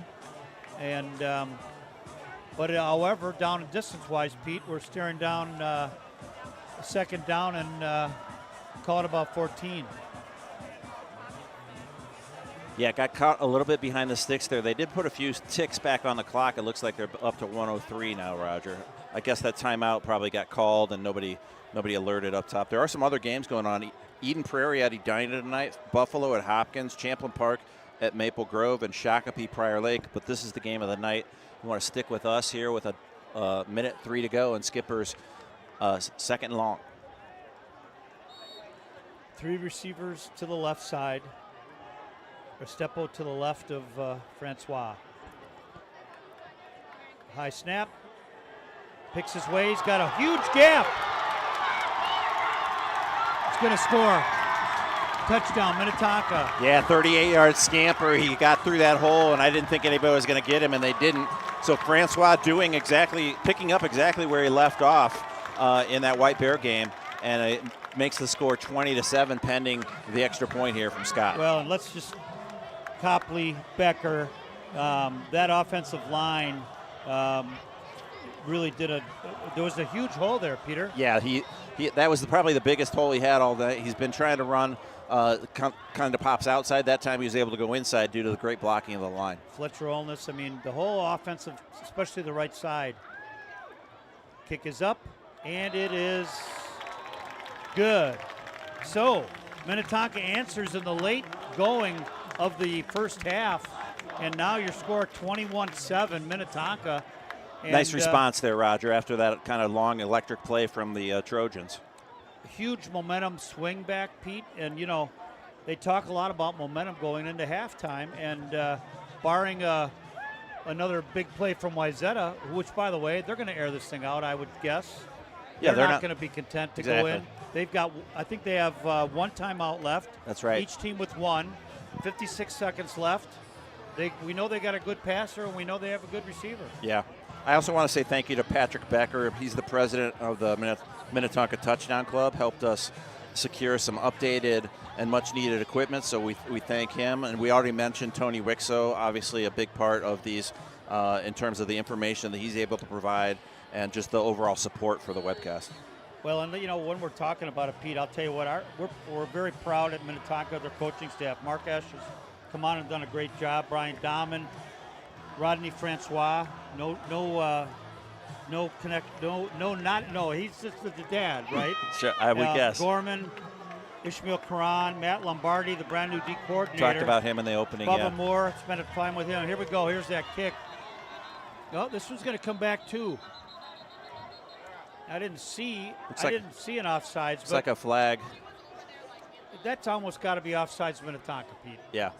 And by the way, first game, same play, same deal. We had that one time before, and you got some aggressive kids that are trying to get into coverage, kick coverage, and it'll bring them back about 5, I think, Pete. Yeah, Scott didn't really maybe he knew there was a penalty, but he didn't really get into that one as much. But now the deep backs for the Trojans are stepping all the way up near the 20, and all kicks have come sort of this near side so far, Roger. Right. Maybe I don't know. Maybe they're kicking away from the deep back on the left side. But just finishing out the coaching staff: Matt Mueller, Jason Opsel, and Dave Schumacher. Really tremendous coaches, and so far so good, fellas. Here we go. This is a kick. This is a line drive bullet, and that's going to send them back to the end zone. And it's going to be a touchback. Interesting. Scott says, take that. You're Right. going to stand up there at the 20. I'll just drill a line drive. I don't need to get any airtime. I'll just beat you to the end zone with it. Great play by the sophomore. I'll tell you what, Pete. How do you not like that? That's beautiful. I mean, you see those. I mean, that's an insult. If they're standing at the 20, I mean, right. You've been kicking it into inside the 5 all night. You're only 5 yards back. Right. And that was just great. I loved it. Little chess match, and that one goes to the skipper's special teams play there. Yeah. So when no time comes off the clock, so now we're down to 56 seconds in the half. We'll see if Minnetonka doesn't try to, I'll tell you what I haven't seen. Now, Matt Lombardi is a bit of a riverboat gambler. I wouldn't be surprised to see him do something, and he does. There's a blitz, Pete. Yeah, he brought flushed 25. out of the pocket. He's going to throw it away, and nobody near there other than a darker jersey. So, Pete, timing on my call. Man, yeah, talk perfect. about it. So Rydell, the linebacker, comes in right as you called it. He timed it beautifully. He had a free run at the quarterback and forces that incompletion. 51 seconds left. I am taking a peek at scores from around the area, but I'll wait until this next Wayzata play as they, again, looking to the sideline. Still 20 seconds on the play clock. And, again, number 15 in at quarterback, that's Birkeland. So Birkeland stays in as quarterback after the big hit. Here it is, handing off, left side. Very little going. Now that's 7, the bigger back, which is Winston, right? Yep, Winston coming in there. They do push it up to about 3rd and 9 as the clock continues to run, and maybe they might not be interested in doing anything further here. Well, and here's the chess match, Pete. 3rd and 9. Does Minnetonka take that last time out here and go, hey, we're going to make you punt if you don't get this? And yeah, there's about a 3-second difference between play clock and game clock, so they are going to have to snap it unless they want to take the delay of game, which they may just do. Then they're forced to have a really...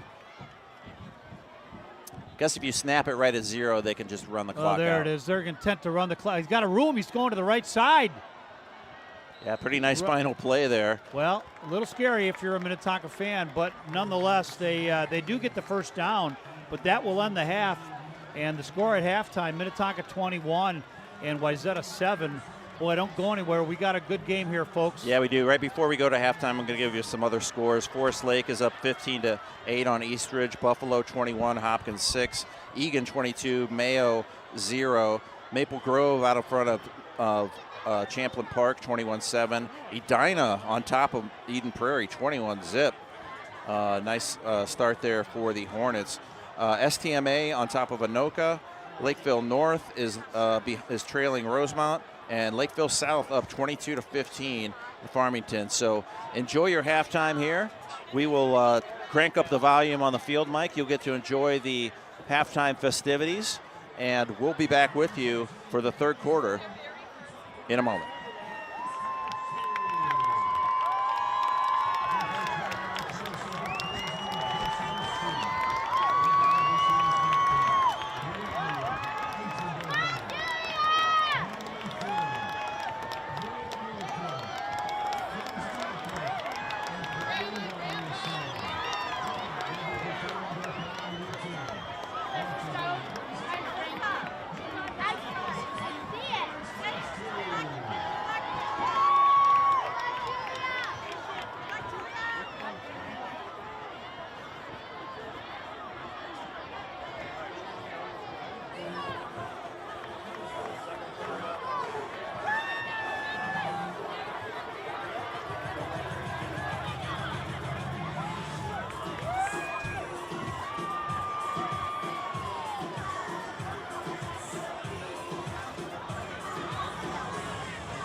is Dr. Cindy Abrahamson. Is her band ready?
gentlemen, to draw your attention to Singapore as we continue our service celebration. Our servicemen and women with families of choice, sacrificing sometimes suffering along the way. Families would like to do service members as long as they serve families. Those who have lost their family member in prayer and those who have served families. And all veterans present with us this evening, please stand so we can say thank you for being the proud members of the Home of the Day. Ladies and gentlemen, give a huge applause to the appreciation of all of our veterans who have served our country with honor. Thank you. Now we can fill this entire field of military veterans with our to honor the following two men and their families this evening. Please welcome Major Andrew Warner and his family. Andrew is a vintage instructor in HS. Major Warner is joined by his wife Lindsay and two of their four children, Lona and Leon. Major Andrew Warner, retired, is a 20-year veteran of the United States Air Force. Major Warner is a B-52, which bomber radar navigator deployments to Guam, Nueva Garcia, and B-52 bomber support officer for operations on Iraqi freedom and Air Force. Major Warner also served as a T-39 engine instructor navigator with joint undergraduate navigator training. Major Warner instructed students from the Air Force, Navy, Marines in Germany, Singapore, Italy, and Saudi Arabia.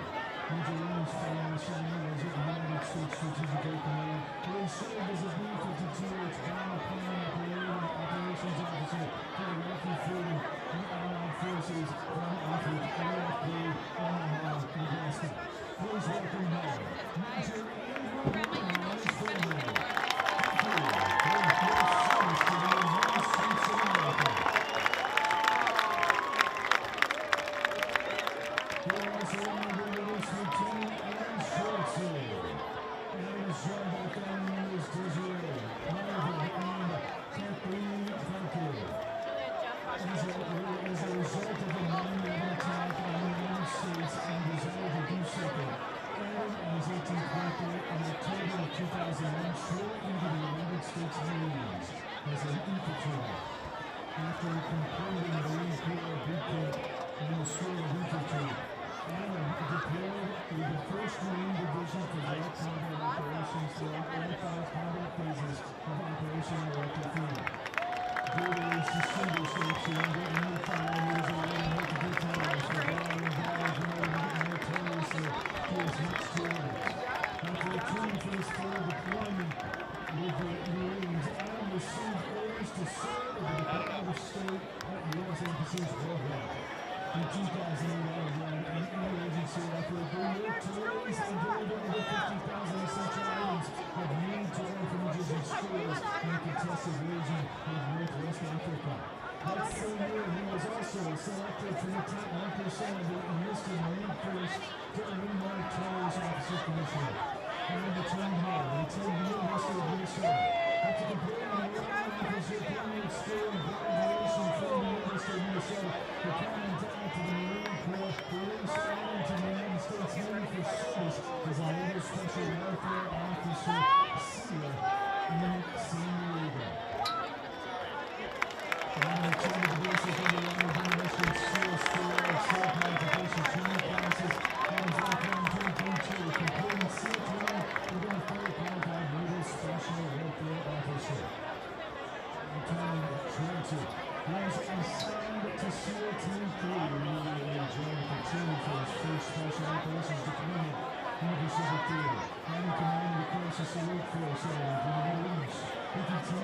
He demonstrated tactical and tactical proficiency in overseas and operational leadership, allowing to be selected to the U.S. Special Operations Command and mission focused on the ground. As the mission commander, he identified and developed proof of concept practice, techniques, procedures, and worked with American industries to build a new type of wet combat submarine and mini submarine used for operation. Now he was a man decorated combat captain. And deployed many times and traveled to other countries, Aaron has received his master's degree in international relations from Harvard and master's certificate in international security and nuclear materials. Ladies and gentlemen,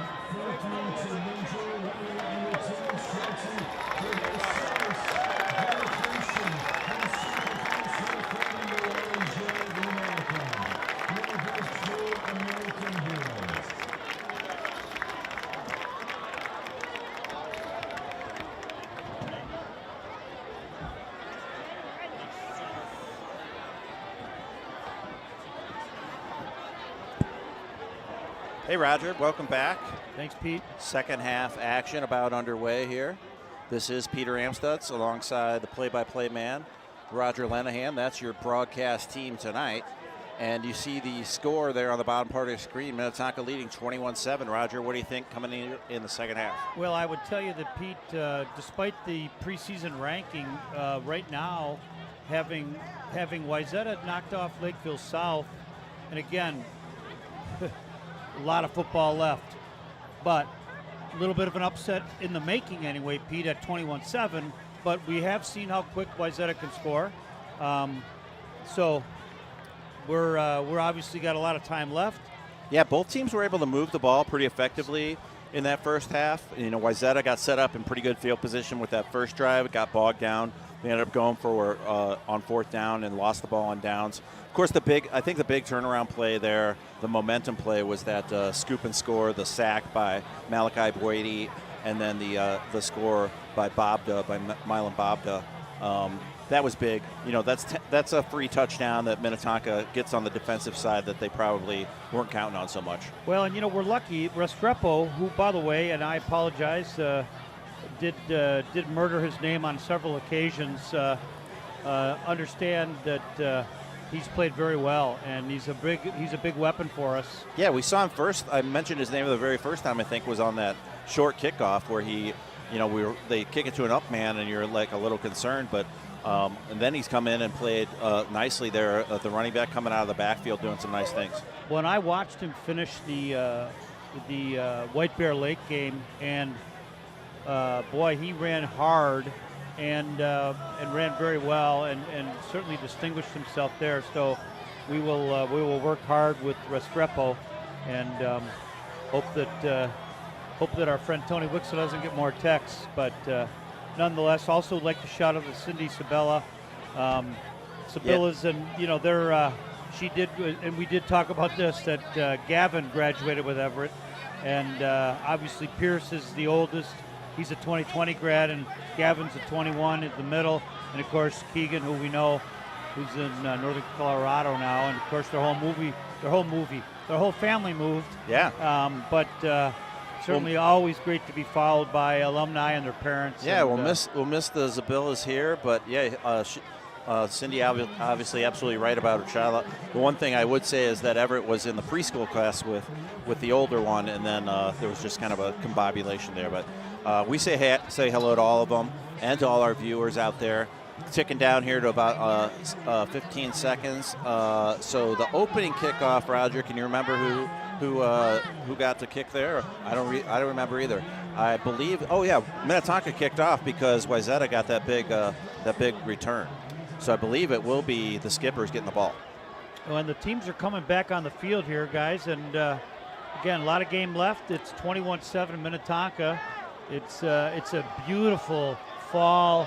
A little premature for this temperature, but nonetheless. And again, I expect to see Vinnie May, number 0, back deep for Minnetonka, and sure enough, he is. Yeah, May back there on the left side, far part of the screen, and they kick a little squibber. And this go out of bounds. And there's the flag on the play. Well, I like a squib kick, and I think maybe that was a little bit of answer to our kicker's kind of line drive that ended up being a touchback. Right. Yeah, mixing it up a little bit with the kicking game is always interesting. Still early in the season, going to try some different things out. If Wayzata gets a little bit better bounce on that one, maybe they'll have a shot at scooping it up and keeping possession. But that one rolled out of bounds, so that's a flag, and ball comes out. Actually, they're going to mark it at the 37, Roger? I guess maybe that's where it went out. Yeah. And if it's a 35 if it's auto and you take the penalty, but if it's where it goes out, it's better you take that. So here comes Minnetonka's offense back on the field. Wide right is number 0, Vinnie May, and then he's joined by number 18, Duke Richardson. Be interesting to see if they, and by the way, Caleb Francois has had a tremendous first half. This one is to Conrad, number 4, and swarming defense, good blocking out there. Leading the blocking is Aiden Becker, two-way starter, captain.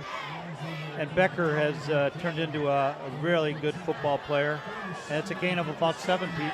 Yeah, you see Becker right here on the near side, 52. He's lined up right next to the tight end. I believe that's Barnwall, 84. And then Duke Richardson is split wide here on the near side of your screen. Francois, shotgun formation. Great field position for Minnetonka off the out-of-bounds kick. Keeper by the quarterback, and then he turns back and maybe wished he had just gone down there, but nonetheless, big solid hit from Wayzata, but bring up a third and call it 4. Yeah, I think Francois for the most part has just been kind of going forward on that. That time he kind of spun out. I think they must have given him forward progress. Not sure if that's the right way to do it or not, but he does get set up a 3rd and 1. So short yardage situation. Conrad in the backfield. Long snap count. Handoff to Conrad. Off the left side. Breaks free. Conrad rolled out of bounds, but not until after the first down and beyond the 50-yard line. So at halftime, I ran into his dad, Sean, who was a grade level coordinator, kind of the last of my grade level coordinators when I was the head of the youth football program. So always great to see Sean. Yeah. By the way, Sean is an alumni, played here in Minnetonka. Sure. Nice little run there from Conrad. He was able to get kind of to the edge there. Never went down, actually. Just kind of stepped out of bounds after being forced. 1st and 10, handoff to Conrad again. Sees a hole, but a very nice shoestring kind of an ankle tackle by number 22 for Wayzata. That's Boutwell, Kyle Boutwell. Yeah, he's the one that played both ways in the last game. Also played some running back. Boutwell, we're going to call his name quite a bit tonight, and he stepped up there. Yeah, he's a senior captain. Yep, do the math. Good player. So 2nd and 10, no gain on the play. 10-14 left in the 3rd quarter here. Got a timeout, I think, Minnetonka. So they saw something they want to change up. Yeah, so still had 14 seconds on the game clock, but something the coaches didn't like. So they're going to go ahead and pull him over a little bit early timeout here. So we got a chance to talk a little bit about some of our sponsors. Minnesota Inboard, a big sponsor, tremendous boats. Boy, that'd be a great place to go. Plenty of skippers sponsors here in Minnetonka. Yeah, Minnesota Inboard. I want to thank them for their sponsorship. Well, Chick-fil-A, by the way, Chick-fil-A sandwiches, you can't get one. They ran out of sandwiches, but that tells you the popularity. Dave's Hot Chicken was the pregame meal for the first game away. Dick's House of Sports, a couple of mannequins inside of Dick's House of Sports that have Minnetonka helmets and jerseys on, Pete. Duke's on 7, done a great job for us. And they were the pregame meal yesterday. Here we go. Thanks to all those sponsors, but we're ready back. 2nd and 10. Ball resting just inside Trojan territory. Francois in the shotgun formation. Francois had a little success in the last quarter passing the ball. Be interesting to see. He's got a very gifted set of. He keeps it himself. Gets upended after a gain of about 6, call it, depending on where they mark it. And number 9, Caden Carson gives him a rough ride down there. Not before Francois able to pick up about half the necessary yards there. It's going to call it about a 3rd and 6, I believe.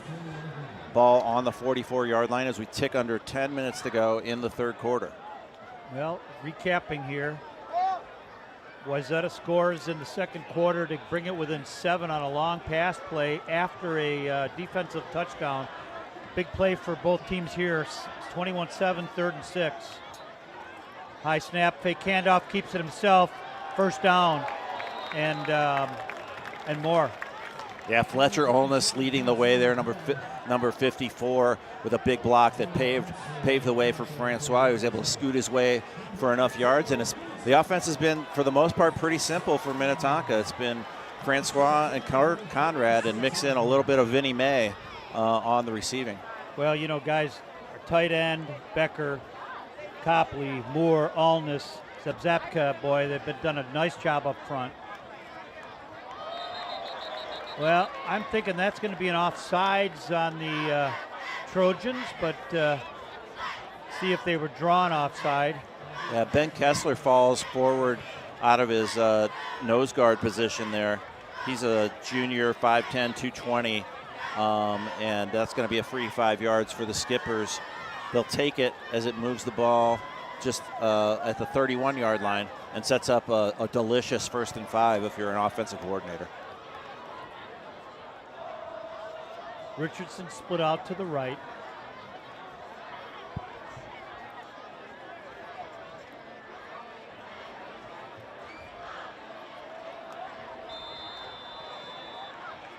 Well, maybe we're going to delay a game. Yeah, so back-to-back flags. Haven't seen a lot of them. The first half was fairly clean. We had one flag waved off on what a would-be pass interference call. We had an offsides. Yeah, each team had false a start, yep. and offsides on the kickoff. But right. Other than that, a relatively light penalty game thus far. Agreed. So starts us back at right where we started again. 1st and 10. 1st and 10. Handoff left side, Conrad. They're certainly trying to get the ball. Yeah, Ben Kessler again there, the junior lineman, able to pull Conrad to the turf after a couple-yard gain. Sets up 2nd and 8, and we tick down to 8 minutes to go here. Gottstein on the tackle there. He's got that one of those, those defensive linemen don't want to get held, so they got their jerseys so tight, it's hard for me to read the jersey number from here. 2nd and call at about 8. Caleb Francois in the backfield, handing off, passing, a little bit low. Intended receiver was number, Pete, I'm trying, number. That's it. Duke? That's Duke, yep. Duke, yeah. 18, So, Duke Richardson. and Duke had a step there. Ball a little bit underthrown, but it'll bring up a 3rd and about 8. Yeah, Cleveland on the coverage there on for the Trojans, but Duke had a step on him, just not the best thrown ball there from Right. Francois. So big down here for Minnetonka, big down for Wayzata's defense. Francois going to delay draw off around the left side, getting held real hard. Number 4, boy, I don't see a flag on the play, but Chase Conrad grabbed the jersey. Did you see that, Pete? Yeah, I did. Right near where the ball went down. Right. Conrad was kind of holding on. Just a little behind the ref. Yeah, exactly. So maybe a lucky no call there on that run. Francois had already gotten most of the yards to gain by the time that hold took place, but still something that you normally expect to see called. Well, it was play side, not backside, so that would be a missed call. Here we go, 1st down Minnetonka, 7:18 left, up by 2 scores. Fake, throwing a ball deep. Intended receiver, I think, was that Duke again? That's Duke again, this time on the coverage, number 3, Bennett Brown. And again, Duke had a step. That time, a little better thrown ball. Duke got his hands on that Right. one. I think that's one he's going to want to have back. Yeah, that might have been one that he could have had. Now, there was double coverage down there, so there was in some traffic. Yeah, definitely a better opportunity than the play a couple plays ago. And I think Duke would, most of the time, feel like he should make that catch. I agree. All right, here we go. 2nd and 10. Ball's on the 25. Handoff. Conrad right up the middle. Conrad's going to get that 1st down. Yeah, one of the best rushes of the game there on a big 2nd and 10 for Conrad. That's going to move the sticks. Skippers are in that red zone here as the ball is going to be marked right about the 14-yard line. A little more tempo here, Roger, as Francois trots back out with his call. Well, and they go back to what's been working, which is the run game, Peter. Yeah, that was one of the best runs of the night for Conrad. Right, and right up the middle. They've kind of run off tackle the bulk of the day. 9 seconds left on the clock, signaling some changes for Caleb Francois. Handoff, Conrad right up the middle, getting some significant yards. See where they marked that, but I think he's going to end up being inside the 10-yard line. Should be a 2nd down. They can still get a 1st down. Call it 2nd and 4, and the ball's going to be marked very close to the inside the 10. Right about at that 8-yard soccer line, I think. I think that sounds right, Peter. 5:59 left in the third quarter here. Wayzata showing blitz. This time they go fake, and Caleb Francois but trots in, and Minnetonka putting a little distance here between. Now the score is not really 27. Yeah. So the Skippers. Oh, yeah, it is. Yeah, that's we had right. 21 Yep. and a half. Yep. And we'll tack on, or attempt to tack on the extra point here. Looks like a different kicker, Roger. We're going to mix it up. 48 is out there. And we heard that Tully might give a chance, and he's going to. Number 48. Desmet. Yeah, Desmet. Kick is up and looks quite good. So at the 5:50 mark, Minnetonka jumps up to a 28-7 lead. We've got 5 minutes and 50 seconds left in the third quarter. Far from over, folks, but Minnetonka, whenever you can take that opening kickoff and have a nice sustained drive. Now they're up by 2 scores already. Now they're up by 3, right? Yeah, it's one thing to get that late touchdown in the second quarter, but then to receive the kickoff and go on a nice meticulous drive down there, it puts us up by 3 scores. That's a difficult situation. Of course, we talked earlier, you never say anything about Wayzata until the final, it says 0-0 on the scoreboard. Well, and by the way, the senior class of Wayzata is a gifted class. And I've known some of these players from their 4th through 8th grade years. And I am far from suggesting anything other than we've got another quarter and 5 minutes and 50 seconds to play football here, and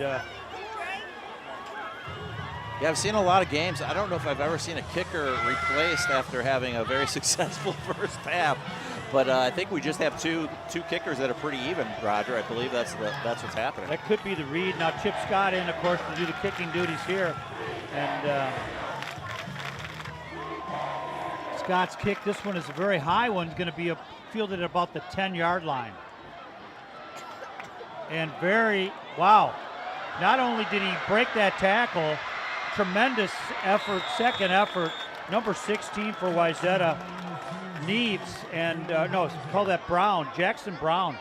And I think he's the one we've been kicking away from, and I think we found out why. Mason Sturck actually cleans it up, but not after a really nice broken tackle and probably about, 15 yards after contact. Did you think he was down?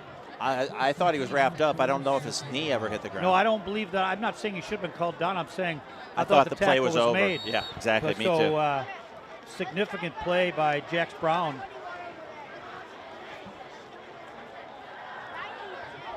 So Wayzata here on a critical possession at 5:40 left in the third quarter. We go back to Shope here at the quarterback here, Roger. Yep. Minnetonka blitzes, going to pass right away in the flats, a little bit underthrown. Coverage on the play for Minnetonka, number 6, Bain. Sterling Bain there, had his guy covered pretty well, ball underthrown a little bit. Yeah, Hudgens and Urhat were right in the area as well, so kind of throwing into what amounted to triple coverage and the ball a little low. Probably put it only where his guy could have caught it, and it goes incomplete.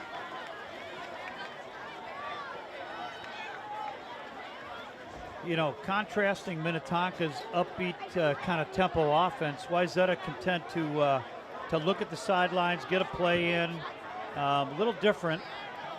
Now, in this case, they're not burning any clock because of the incompletion, but so Shope with a single setback. Number 7 is Winston. Motion. Here's the handoff. That's Evans there, Roger, and he gets wrapped up behind the line. He gets wrapped up, and no gain on that play. You could see that coming, but if a guy's got enough wheels and can get to the edge, that can go deep. Yeah, AJ Fighter on the cleanup there stretches that play off. Good job cutting off the edge, and no luck so far in the first 2 offensive plays of this series after that nice kickoff return for the Trojans. And Pete, I think if I'm Wayzata, I'm thinking of throwing. They beat Minnetonka on a deep ball early in the game. Why wouldn't you go deep here? It's 3rd and 10. 2 receivers set to the one side. Little bubble screen, he drops it. Oh, he drops it. He was not beyond the line of scrimmage, so that becomes an incomplete pass. His clock will stop at the 5:03 mark. And Minnetonka's defense right now, pretty happy. Are we going to see something we haven't seen all night? A punt. An actual punt A real punt. out of punt formation. Right. Well, we'll see. It looks like I see 11 new guys coming out. Well, I think you do. Other than I think they keep their long snapper in there, which I'm guessing is number 72, Evan McCarty. So it is Vinnie May back deep. He's got starting to walk around. He's out at the 33-yard line. And now another timeout. I can't really tell who called the timeout, Peter. But there is a timeout on the field. It looks like Minnetonka only with 1 remaining there on the board. Well, then there you go. So we'll get a chance to talk a little bit about some of the great sponsors that really make the game experience different and the entire thing, the program different. So Facial Designs, thank you so much. Great clips. Kia is a newer sponsor. Thank you so much. And, of course, one of my favorite C-stores, that's a convenience store, is, of course, Quick Trip. How do you not like Quick Trip? Mainers by the Lake, we've seen some nice advertisements for them. Midwest Bank, Minnesota Inboard, Red Savoy, some of the best pizza go. And here we go. 4th down, Wayzata in punt formation. By the way, Pete, I've seen Mike Grant have a fake punt in this exact same field position. We'll see what kind of risk taker Wayzata is. And he kicks a squibber. Vinnie May's got it on the fly. And Vinnie May's going to get corralled down. I'll tell you what, credit Vinnie May. That's a hard ball to catch, Pete. Yeah, Bain was down there to block for him, number 6, kind of fell awkwardly. Yeah. He's got the green shoes, and you might be able to see him kind of trotting off. It looks like he's it looks like he's going to be all right. He just kind of took a weird fall there. Well, not only that, Matthew Marceau is limping off little number 24, senior linebacker. Yeah, maybe we don't want any more conventional punts, right? Right. So yeah, it was a little bit of kind of a rugby style, take a few steps. You see a lot of those Australian guys are taking over the punting game. Right. So 1st and 10 Minnetonka, they're on their own 43-yard line. I'd expect to see some, I think that's Conrad for a gain of about 6, Peter. Yeah, so Skipper set up in nice field position after that punt and the good little return from Vinnie May, and now they're right short of the of midfield. They're going to set it up their own 49, sets up 2nd, and what do they call it, 4? I'm going to call it about 4.5 maybe. The scoreboard says 2nd and 4. Ball's on the 49-yard line. I think we're going to audible here a little bit. Yeah, still 7 on the play. 7 on the play clock. Keeper Francois gets very close to the 1st down marker. Yeah, he really picked his way. There was not a lot of space there, but nobody was able to wrap him up. Number 50 for Wayzata had his helmet come off. That's Caramount Prowell, so he'll step off for this play. Sets up it looks like it's going to be a 3rd and inches. Yeah. Now, I'm going to suggest to you, Pete, they're going to come into non-shotgun and see him take a snap under center. Yeah, we haven't seen that all night. Well, we saw that last week, though. Okay. In a goal line situation. Yeah. And I'm wrong here, so he's going to stay in shotgun. Regardless of who's on the field, I like a quarterback sneak in this spot from under center. Yeah, still 20 on the play clock, so they really rushed to get to the line. Well, and right now, again, time is your friend. He hands it to Conrad. Conrad's going to have a 1st down and a little bit more.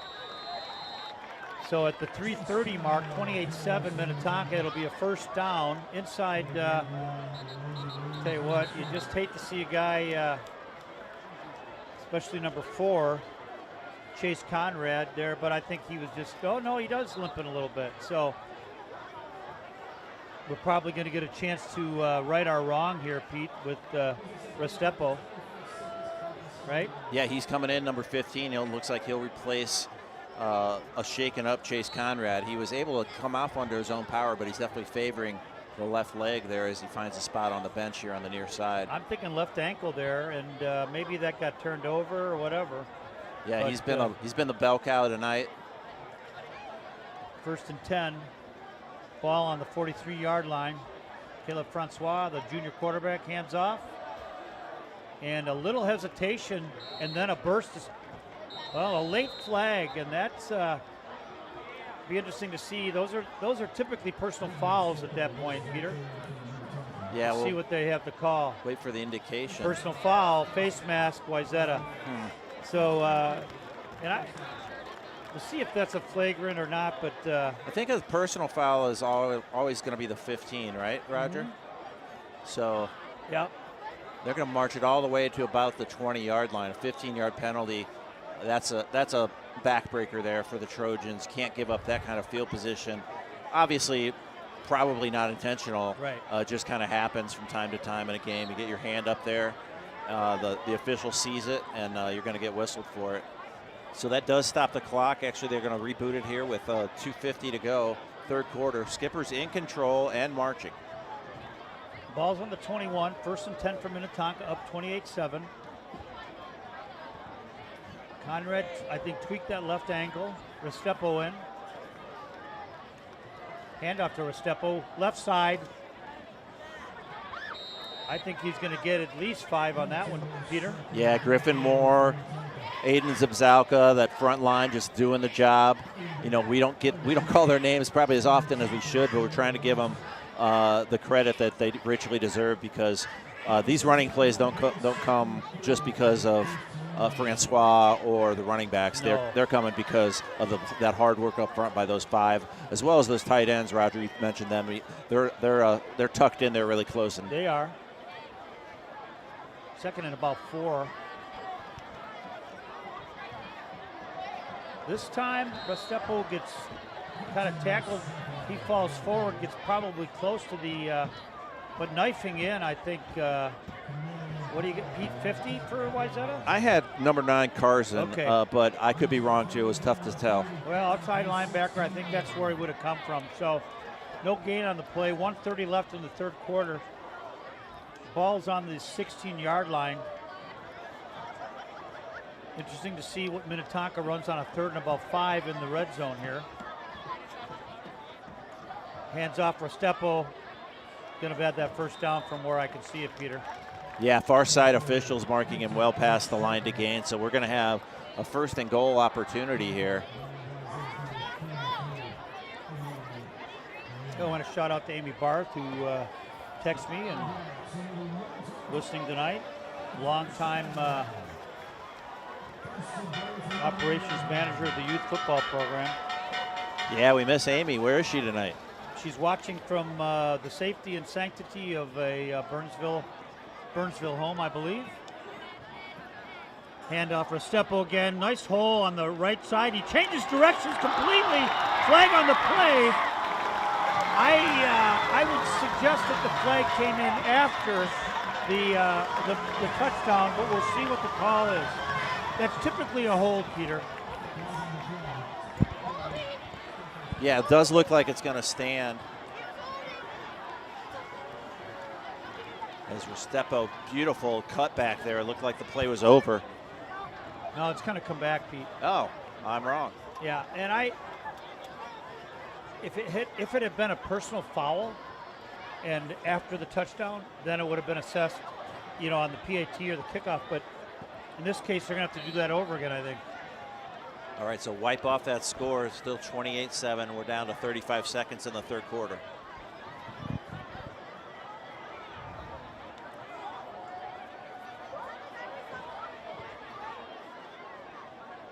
Well, Restrepo do some really nifty running there, and he's going to get some of it back. Could be the final play of the quarter, although the skipper's going in tempo. Big clock has 20. No play clock in play here. They're gonna start walking, Pete. That'll be the end of the third quarter, despite the fact that we have 7 seconds left. So your score here at Einar Anderson Stadium on Salute the Service night is Minnetonka 28, Wayzata 7, and we'll come back to start that fourth quarter. Don't go anywhere, folks. It's never over till it's over.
We're back here, fourth quarter action, Roger.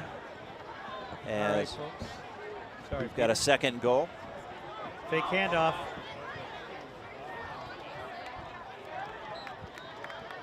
'84 leading the blocking there for Minnetonka. Barenwall. And so the Skippers did have that touchdown wiped off, but they're trying to go back and get it back here. Third and goal from the 5, Pete. Yep. And I believe a new quarterback in. Gutzmer.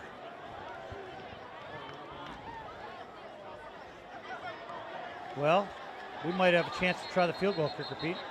As that one comes loose, but I think after the whistle, and you might be right. So we've got backup quarterback in to start the fourth. That's Caden Guzmer. He's apparently a very gifted passer, just a sophomore. Right. 6'1", 185. And we were told again by Tony that he could get some reps, and they're bringing him out here in a 3-score game. And now everybody's looking to the sidelines saying, what are we going to do here, fourth and goal? I want points. I'm. You're a points guy. I'm a points guy. I hear you. So play clock clicking down. I think the Skippers just with that single timeout left. So looks like they're going to have to use it. Burn it, or take the penalty. I don't think they can't take a penalty. You're not going to back it up from the 5, Peter. So that'll do it for timeouts for the Skippers. Right. They were nice while they lasted. That's all right. And right now you're kind of going, well, the game's not in doubt, but, again, we got a lot of the fourth quarter left here. There's 10:40 in the fourth quarter. Minnetonka up by 3, but nonetheless. Interesting way to start the fourth quarter. You bring in your backup quarterback, you run a couple running plays, you set up a fourth and goal, and then you're like, what are we going to do in this situation? Right. They just really, it's interesting that they didn't think like, okay, if we don't make the touchdown, we're going to definitely bring the field goal unit in. Maybe they're in that gray area. They're close enough that they feel like we really want to run a great play. Maybe we're going to let this backup quarterback sling one here. Well, is it fourth and goal or, you know what, Pete, is it? Am I mixed up, or can they get a first down? No, it's goal. Yeah. So, and they're going to go for it. Yeah, there's no first down marker. Okay. Conrad, the single setback. Handoff, pass, all alone. Oh, he dropped it. He had it for a while. Duke Richardson, he was all alone in the back of the end zone, Peter, and just couldn't get a handle on it. Yeah, we got to clean that up. That's Genro. Oh, is it really? Yeah, 19. I thought it was Duke as well, but then I looked. Much bigger body on Genro. He's got height-wise. He's got 50 pounds on Richardson. So yeah, it was the tight end floating out there. Nice. Well, it was a great play, and you know what? That one just one of those things. So yeah, it seemed like he held it for quite a while and then just couldn't get it when it went to the ground. When he was coming down, I guess jarred loose somehow. But nonetheless,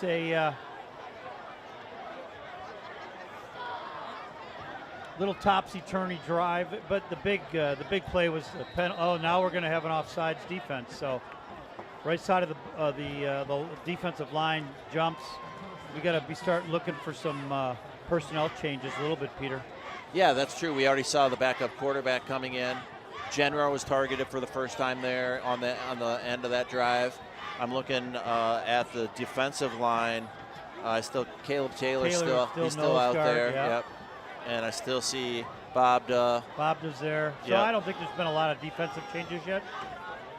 Doesn't appear so. 1st and 5 is a free play. Throw it deep. Getting chased. Oh, wow. Ball comes loose a little bit. I believe that's Malachi Boydie again. Number 23. Malachi, yeah, number 23 basically puts the hammer on the back and almost lost the ball. I mean, I think the ground caused a fumble, but he's fast, Pete, right? Yeah, Malachi, he can do it all. He's an athlete. He's a banger out on the basketball court. He'll get down low. And obviously as a linebacker, he just is a bullet. And we've seen him get a couple sacks tonight. One did cause the scoop and score. And here we are, second and call 12 now. Wayzata back deep in their own end. Here's another infraction. I think this one might go the other way. I'm guessing this is a false start, but all of a sudden from a penalty-free game, Peter, we've gone to a little bit more penalties. Yeah, it is going to go against the Trojans, so they'll be half the distance. They already had 2nd and 11. Now they're going to go back to 2nd and 13 as they're going to mark the ball right about the 2-yard line, Roger. Yeah. And again, I talked a little bit about Matt Lombardi. 9:41 left in the game. Minnetonka in control so far. And yeah, save for the one pass play. The defense has been stout. Very much so. And here's a position. Now they're not in a blitz package that I can see. And well, they got a little room here. And nicely done. Running that thing out of the end zone, which is never fun for anybody, is Caden Wong, and he gets the first down, Peter. Yeah, much needed breathing room for the Trojans. Not only gets out of the shadow of their own goalpost, but he picks up a first down, so the Trojans are going to get to hang on to the ball here. We tick down, clock stopped right now at 9:18 to go, 4th quarter. But as soon as they bring it in, they'll not sure why the clock has stopped entirely. He throws it deep. Got a man. It's a jump ball. It's a reception, Wayzata. Again, never count out the Wayzata Trojans. And yeah, that's number 16. That's Neves. Yeah, Brown. No, I'm Brown again, right? Yeah, yep. Brown had another nice catch earlier. You know, the guy's listed on the program at 5'7", but somehow he finds a way to come up with those deeper balls. Yeah, and we got to keep track. That was Berkland in there at quarterback with that toss. Oh, he's getting. There's a big sack. Yeah, that's Skipper's back there. Loss of about 15, 12 yards or so on that one. Bobda eventually finishes it, but Bain was there. Boydie there as well with those pink gloves, celebrating. And going to set up a 2nd and forever. Yeah. Well, we talked about 2nd and forever over the years. It's hard to come up with something for that. Yeah, I think most teams are happy to pick up half of it. You know, get back like either between the sticks or right at the sticks, right, and see if you can run a regular 3rd down play. Right. It'd be a moral victory if you could get back to the original line of scrimmage here, Pete. Handoff. Big hole on that left side. And 21 taking him on, boy. Let me tell you something. Big collision there. That's Braun, right? Yeah, Cody Braun is Braun, sophomore, right? Yeah. And you're right, that was a violent collision. Wong had a head of steam going. Braun was not going to give him an inch, and they pretty much accomplished what we talked about. They were about a yard behind the original line of scrimmage. 3rd and 11, ball resting on the 48-yard line. And we're down to 7 minutes and 48 seconds to go. Beautiful temperate night, 55 degrees now. I think it was at broadcast time we were in the mid-60s. So she's cooled down a little bit, which I'm sure the players are pretty happy with. Evans in motion, and you're hot. You're hot in on that one, making a big stop, along with a couple other skippers. Yeah, that time Wong was met as soon as he took the handoff. There was no chance as Urhat came in clean from his linebacker position and just read that one perfectly. Call that a tackle for loss, Roger. That's right. Senior linebacker Jack Urhat. And maybe a second punt of the night, a second punt from punting formation, that is. Well, and I'm always leery. You're down pretty big. This would definitely be a go for it spot. Sure, wouldn't it? I Yeah, mean, you've got a long way to go. You do have 14, let's call it, but Pete, you're at midfield basically. You're at the 45-yard line, 46, I guess. And that's going to be a delay of game, I believe, as the play clock down to 0. Delay. Well, maybe not so much a fake punt now. Yeah, even further to go. Let's take a peek at some scores. Shakopee up 28-10 against Prior Lake. Eastridge in a battle with Forest Lake. Eastridge is up 18-15. Egan 29, Rochester Mayo 14. Maple Grove up on Champlain Park 35-14. STMA 17, Anoka 14. Roger, what do we got here on the punt? Well, we got a regular punt here, Pete, and it's a little bit of a high snap. Good pressure. It's one of those punts that you should get away from. They should be yelling fire right now, and they are. But so Minnetonka will have the ball on their own 25-yard line with 6:02 left in the game, and that puck came out kind of like my 3-iron, Roger. That right. Never really got much more than about 5 yards off the ground. You sculled it, Pete. It's what we call sculled. Yeah. But I think that was an intentional. I don't think that was I think that was a design kind of a punt. What do you got for EP? Edina 35, Eden Prairie 7. Well, Edina, as the Hornets starting to put it on them. Runners up in the state championship prep bowl last year. Minnetonka now. See what kind of personnel changes we have and catch the numbers. Sophomore quarterback still in there, Roger. That's number 9, Gutzmer. Gutzmer, and I'm told he can sling it. Now, it's not exactly a passing down, and Restrepo on the carry, number 15. See the starters on the offensive line still out there, Roger. Yeah.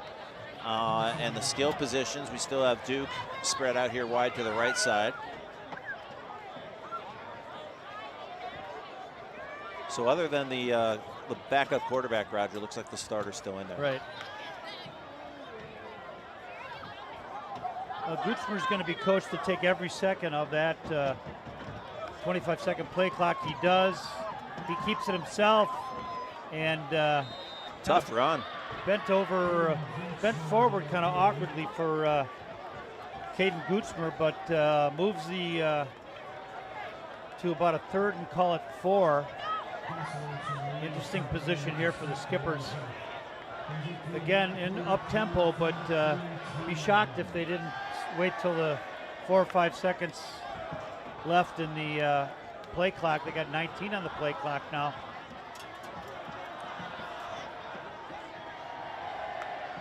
Blitz by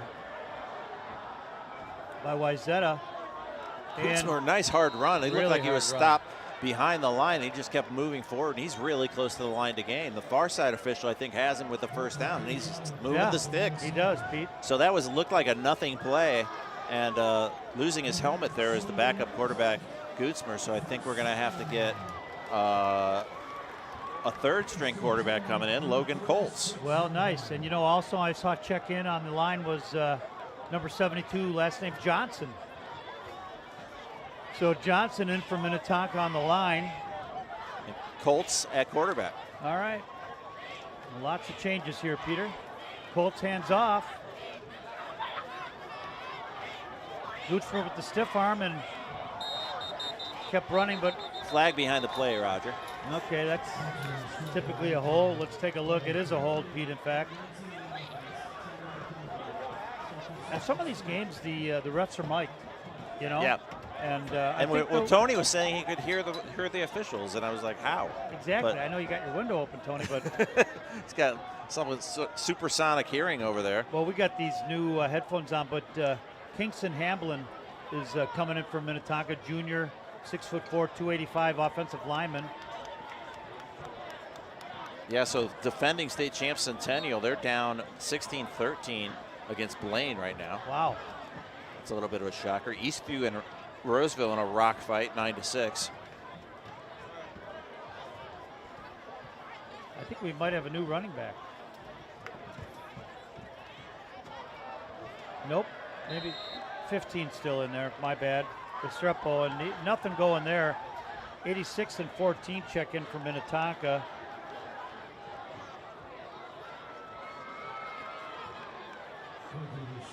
Prem Kumar. Nale Prem Kumar coming in. He was the starter, as it turns out, but nonetheless, so making some personnel changes here with 3:29 left in the game. Minnetonka firmly in control of this one, folks.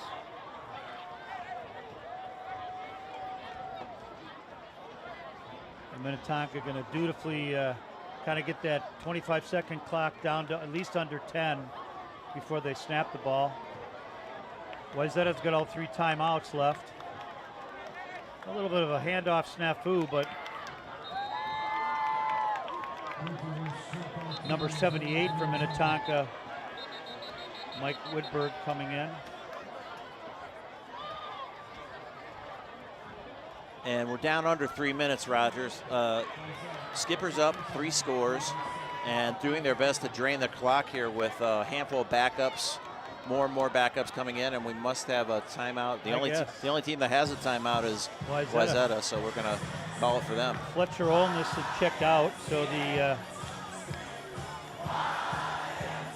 Olness is the offensive guard, the senior, number 54. He's had a great game, yeah, Roger. He's had a very nice game. That whole offensive blocking. line. Well, the line created this game. They're the MVPs of the game. They are. The offensive line. Francois has shown some great flashes. He's made some great individual runs. Same with the running backs, both Conrad and Restrepo. But really, with this O-line and the defense, frankly, the defense won basically one play from a shutout. Right. You bet. So 2:59 left in the fourth quarter. Minnetonka up 28-7. Number of backups in on offense. It's starting forever here, Pete. Fumble. Gets a good snap. Gets a good bounce back, and able to work his way just past that line of scrimmage there, but averts a disaster. Right. And another timeout for Wayzata as they want the ball back. Well, they do, and they're going, hey, enough of this 25-second clock getting wound down. But Gutzmer lets that one slip away, but it took a Minnetonka bounce right back to him. Yeah. And he makes something out of nothing to get back to close to the line of scrimmage. Yeah, nice that he gets some snaps here. Gets to play most of the fourth quarter. He missed a play because his helmet came off, so Colts came in. So a little bit of a ragged offensive possession there for the Skippers that ends up with what's going to be, I think, the first punt. We'll see if Francois is called on to do the punting duties. Well, and he's the punter, so interesting to see. To tell you the truth, a third down quick kick wouldn't have been a bad strategy right there. Yeah. We've already seen one from the Trojans tonight. So, again, thanks for joining us. Go ahead and click that subscribe button. Big props to Henry Soper on the video coordination. Grant Knight here right beside me in production booth. He's got a lot of new duties now with the scoreboard, and he's done a great job getting everything rolling and came here and got everything set up. So props to him. Looks like a different putter, Roger. It does. I can't catch a number, Pete. Can you? I see an 8, looks like, on the near side. Maybe. Well, Wayzata showing block, but he gets it off. It's a nice spiral punt that's going to land and take a Minnetonka. Oh boy, what a stat builder on that one, Peter. Yeah, I'm gonna go with Essenbarth, 88. Tate, that's what I'm gonna call him. All right. He definitely was the punter. He's listed as a defensive end, but goes ahead and puts a foot into it. I know everybody on the team wants to punt, don't they, Roger? I think we all want to do something we're not used to doing on a regular basis. It's like the big guys in basketball want to shoot the threes. That's right. Little guys want to go down there, so it's the same in football. So really nice home opener here, Roger, and let's call out some other guys that are out there now, Peter. yeah, for sure. Just some backup defenders. Landon Noon, number 70 out there for Minnetonka. Looks like we've made some pretty significant D-line changes here, Pete. Yeah, Cody Braun, 21 in the secondary, along with Matthew Marceau number 24. Vogel's still in, but Yep. Couple of the defensive backs are still in. Going to be a pass. Got his man, and a nice tackle after a nice reception. I think that's Fighter on the stop. 13. That's what I have. Pete. That would be right. Yep. So he's one of the holdover starters that's still out there, but that line is much different. We got Bennett Gunderson, number 16, lined up here on the near side. And he's got an older brother that was a tremendous player for Minnetonka, right? Number 70, Landon Noon, is at the nose tackle position now, and there's a lot of movement and activity there. And Grant will get to fire up that flag button one more time. Been a little bit more flaggy here in the second half, and a little less tempo. Yeah, not smooth. And when one team's up by 3 scores and they're trying to drain the clock, and that thing's happen, and you have backups in. Right, you're trying to get some different personnel in there, and it's not the same. So you got half of the ones and half of the twos. Yeah, a tasty 1st and 5 here for the Trojans. Trojans going to throw this ball. Directing traffic. Nice defensive play there. Number 24. Not only does he break it up, that's Matthew Marceau. They exchange a few pleasantries verbally there. Yeah, a lot of hand fighting on that one as Marceau stuck right with the receiver there for the Trojans. So they have 2 number 1s listed, and they're both listed as wide receivers. That doesn't help an announcer. Well, just maybe I'm guessing, but Tony Lay, number 1, is one of their captains, I think. Okay. So, oops, well, another penalty, Pete. Yeah, if you're going to put 2 guys in the same number, I'm not sure what to do with that. I know this isn't college football where they dress 180 guys. Right.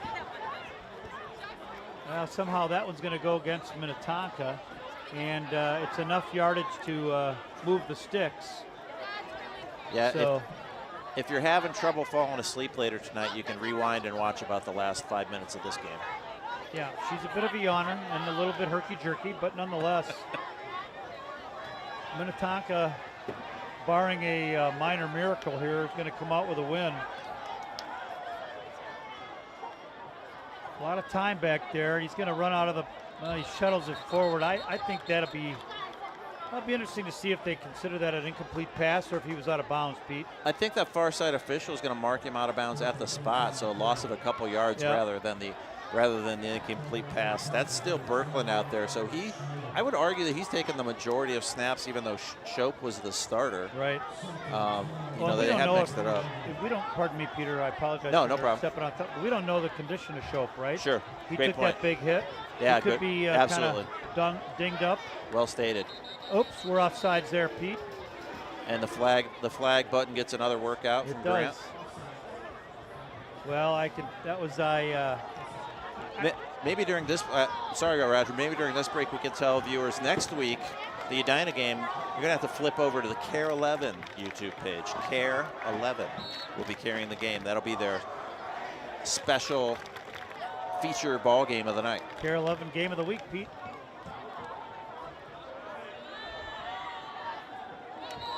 And based on the result that we're seeing in the Edina-Eden Prairie game, it could be a good one. Well, what appears to be a rare loss for the Eden Prairie squad. Edina's a good team. Yeah, runners up last year. Right. Good program. Hornets. Part of the LMAA.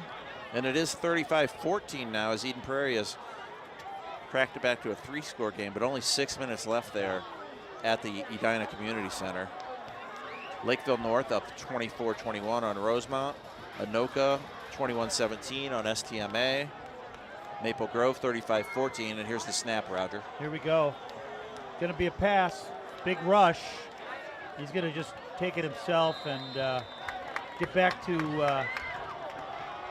third down yardage, which kind of gets back to the line of scrimmage. It'll be a 4th down. Don't expect at 141 a punt from Wayzata. No, neither team with any timeouts remaining. Clock is running at 1:30, and Wayzata looks like they're in no hurry to snap this. No, and I think at the 130 mark, down by 3, Pete. Little sling screen or Oh, maybe there is going to be some more points on the board. Touchdown, Wayzata.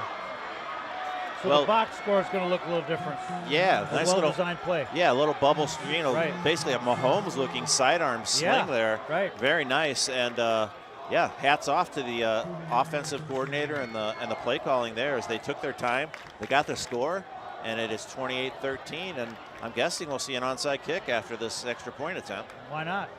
You're going, hey, if we had 3 or 4 more minutes, maybe we can make a game of this, and I've seen that happen. Yeah, so 2 explosive passing plays resulting in the 2 touchdowns. This kick is up and looks good from here. The referees agree. Nagash, pretty good little kicker here for Wayzata.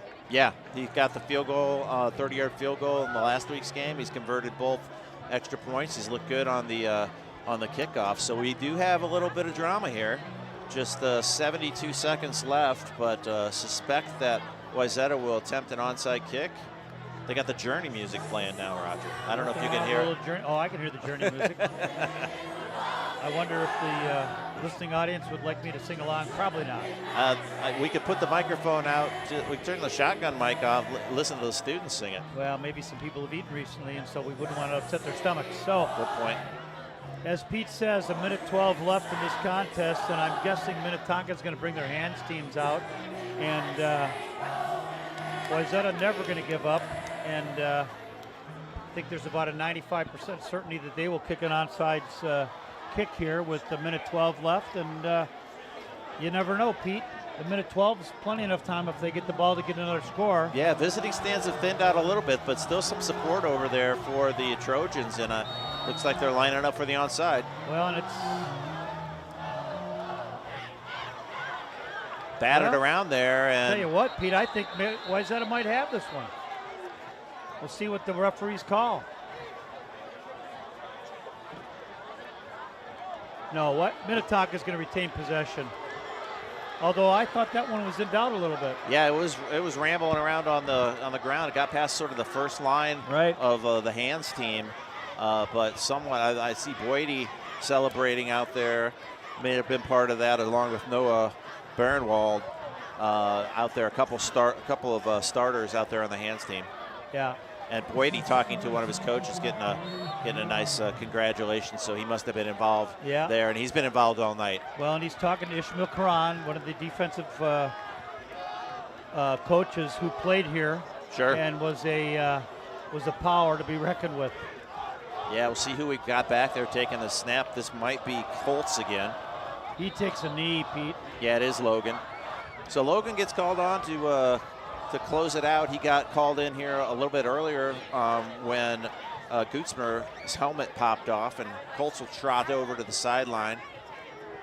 63 from Minnetonka, which is Joey Donnelly's going to check in, offensive lineman. 78's going to come out, which is Wilberg.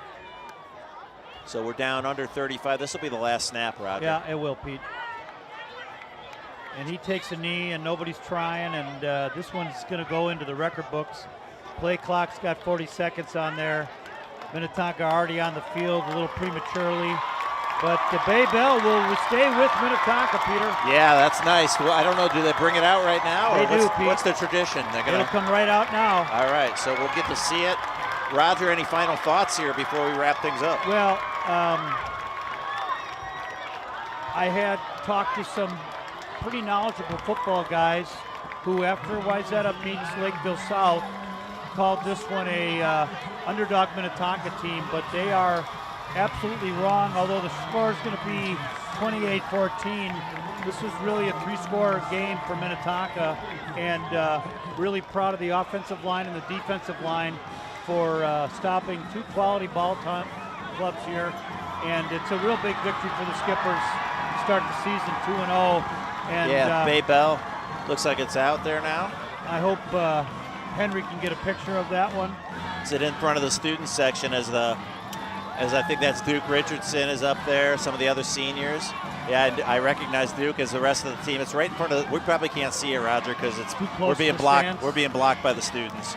But you see all the whole team coming over here to celebrate with the students. They're over on the left side of your camera as you see everybody all the skippers pouring over here to the sidelines as they're going to celebrate with their fans. Good fan base tonight. There was a USA night, obviously, on the salute to service, so nicely coordinated by the students.